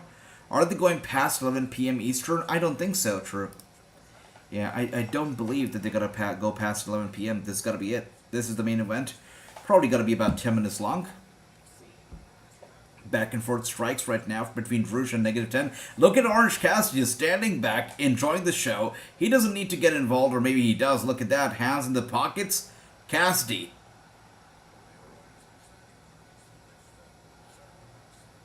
There you get.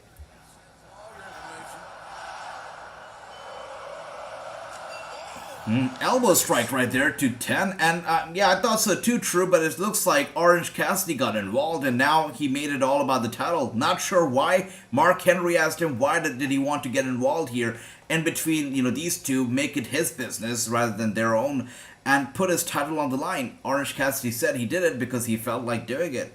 And yeah, that's it. So that's the one reason why I don't think Orange Cassidy's winning is just a match that they're giving to the fans right here in Jacksonville, Florida to make them happy because everybody loves Orange Cassidy and people are going to love this match. But I don't believe that this match is going to be having a lot of meaning here in this feud between Rush and 10. And wow. Rush with a kick to the face of Orange Cassidy. Cassidy in trouble. Rush is fighting indeed. Yeah, that's right. 10 gets in here. Rush with an elbow strike, getting him out the ring right there. To the ringside. Grabs him from behind and sends him straight to the barricade. 10 goes down hard. Interesting. We'll see you in a minute. Yeah, the best, man. We did that in 13.5 seconds. More like 22. But now, and we can actually understand most of the words. That's good, man. You're great. Hey, guys, we'd be remiss if we didn't say our heart goes out to a member of the family of Mongo. Brian Lester, who was... Rush now right now dominating. Both 10 and Orange Cassidy are down right by the barricade. Rush has the upper hand in this match at the moment. Looking at the time, we have exactly 10 minutes left. That's a decent amount of time left for the main event.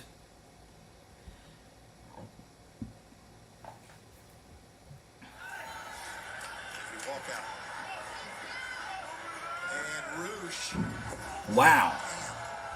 That's crazy.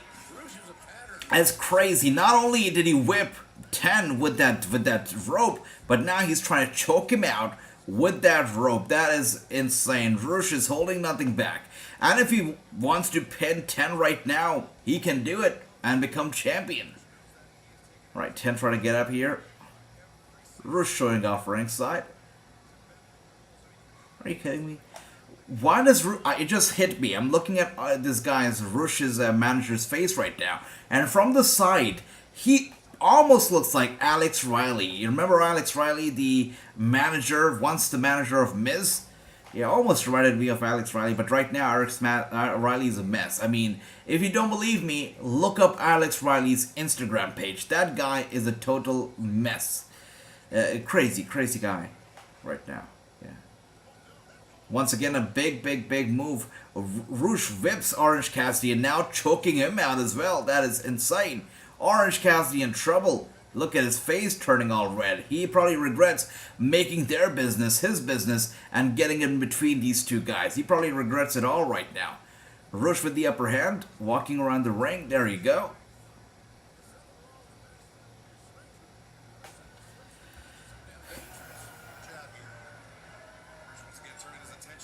And chopped to the chest of 10. 10 in trouble. Rush grabs him from behind, sends him straight to the ring.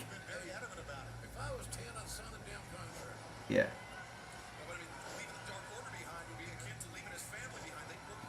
Yeah, so these two are going to fight in the ring right here, and Orange Cassidy is going to slide into the ring in a bit to pick up the pieces and get the victory. Orange Cassidy is walking away, still the champion, and that's for sure. Yeah, Anthony, good to see you. Welcome. Orange Cassidy to the dive to the outside, but that dive does not really work out as they are going to go for a double choke slam on Orange Cassidy.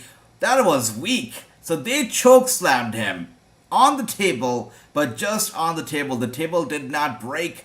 Cassidy did not go through the table, so that was a weak spot. And now we are in picture-in-picture. Rush and 10 are, I believe, are going to work together once again. These two appear. Wow. Now 10 doesn't want to work with Rush. 10 goes after Rush. Rush is angry, sending 10 through the table, and the table finally breaks. Good stuff. The table had to break, and Rush made sure that it did break. Good stuff. Alright, with that being said, 10 is down, Orange Cassidy is down, Rush still with the upper hand. We got about 7 more minutes before this thing's got to go over, so a new champion or still champion in 7 minutes. Let's find out.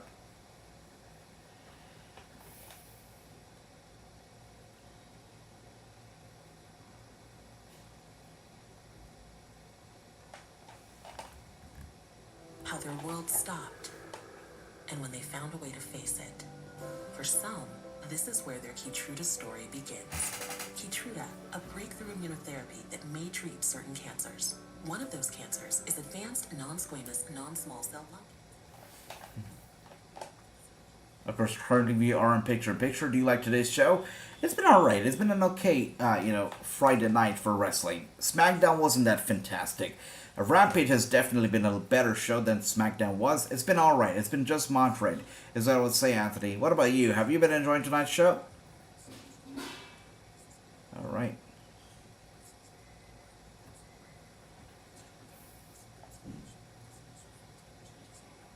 No, I probably, rated SmackDown a 5, so I'm probably going to give Rampage a 6. But either of the shows were both decent. Rampage was slightly better than SmackDown, but nothing too crazy. Yeah. And once again, Rush right now, in trouble. 10 trying to pick up the pieces. Oh, wow. He's down once again. Back to square one. Rush still dominating. And in the ring, we have Rush. We've got 10. Orange Cassidy still down ringside. Just like I said earlier, I think that Orange Cassidy's got to get in the ring at final 2 minutes or so. Pick up the pieces, and that's how he'll get the victory. Right now, it is Rush still dominating and beating the holy crap out of 10.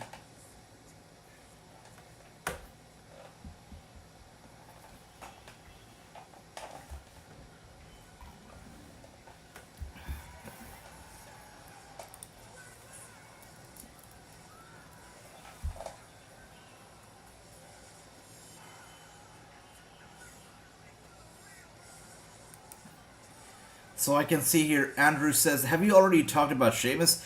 So, we saw it, Sheamus, these guys, the bloodline basically got him in that corner on the steel steps, got his arm trapped in that steel chair, and started to, try to attempt to break his arm. It's not confirmed, at least from what I believe, it's not confirmed yet, but it does look like they were trying to write him off TV. Not sure if there's any personal reasons behind it, or he just needs time off at the moment, but from the looks of it, it does look like they're trying to write Sheamus off television for a bit. I'm looking at the dirt sheets right now, and I'm looking at different news regarding different wrestlers. I cannot see anything. I cannot see anything about Sheamus just yet, so it'll be interesting to see though. The way they pulled off the whole thing definitely looked like they were trying to write him off TV though. Let's see. Let me know what do you think about this whole thing, Nautic.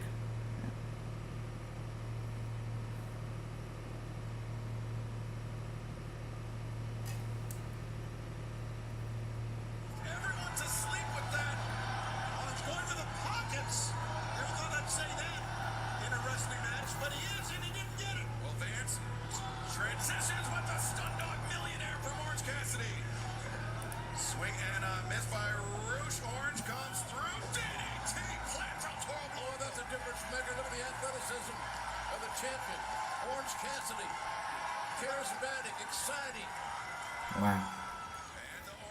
And once again, a big boot to the face of Orange Cassidy. Cassidy in some trouble, and 10 was going to go for a big clothesline. Cassidy gets him up, gets him down just like that, going for the cover. And it's Rouge's manager who gets involved and pulls Orange Cassidy away from 10 so the match doesn't get over just yet. We are about 3 minutes away from this whole show going off, so we are in the decisive few minutes of the show. I give Rampage a 5 out of 10, says Ricky. Yeah. Was a boring Rampage, says my brother. I think so too. It was just a decent SmackDown, a decent Rampage, nothing too crazy. And Danhausen gets in the ring here, of course, for Orange Cassidy. Rouge pushes Danhausen to Cassidy, elbow strike to Danhausen, he gets down hard. Of course, Orange Cassidy's gonna win, right? Posted due to the attack by Bloodline, Sheamus has a broken elbow. Oh, okay, if that's what they're saying right now, it definitely is a work, Andrew. It definitely, brother, is a work. I think they're gonna write him off TV for sure. If they're saying if he has a broken elbow, 100% of work, and definitely will be off TV for a bit. Yeah. Must be doing something else outside of wrestling. Either that, or he's actually trying to recover from an actual injury, because he's been giving us bangers after bangers. So he's got to take some rest, I believe. And there we see it, 10. But that's got to be interesting because Verd is that lead for, the Verd is a road lead for Pete Dunne and, of course, Ridge Holland now. Without their leader, without Sheamus by their side, where are these two going to go? that'll be interesting to see. It's a work, that's right, Rick. It's a definitely work. When we saw that spot happening, we were like, yeah, this guy's got to be written off TV. And it seems like that is exactly what's happening here. And 10 looking to put Orange Cassidy away with a tremendous clothesline, turning him down 360 degrees, going for the cover. And the cover has been broken up by Rush. That's right. That's right, Anthony. Yep. And 10 looking to put this away now.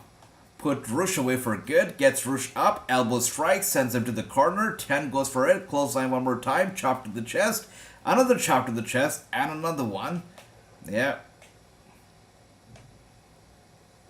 Orange Cassidy's got to pin Rush for the victory. It's going to be roll-up cover is what I believe.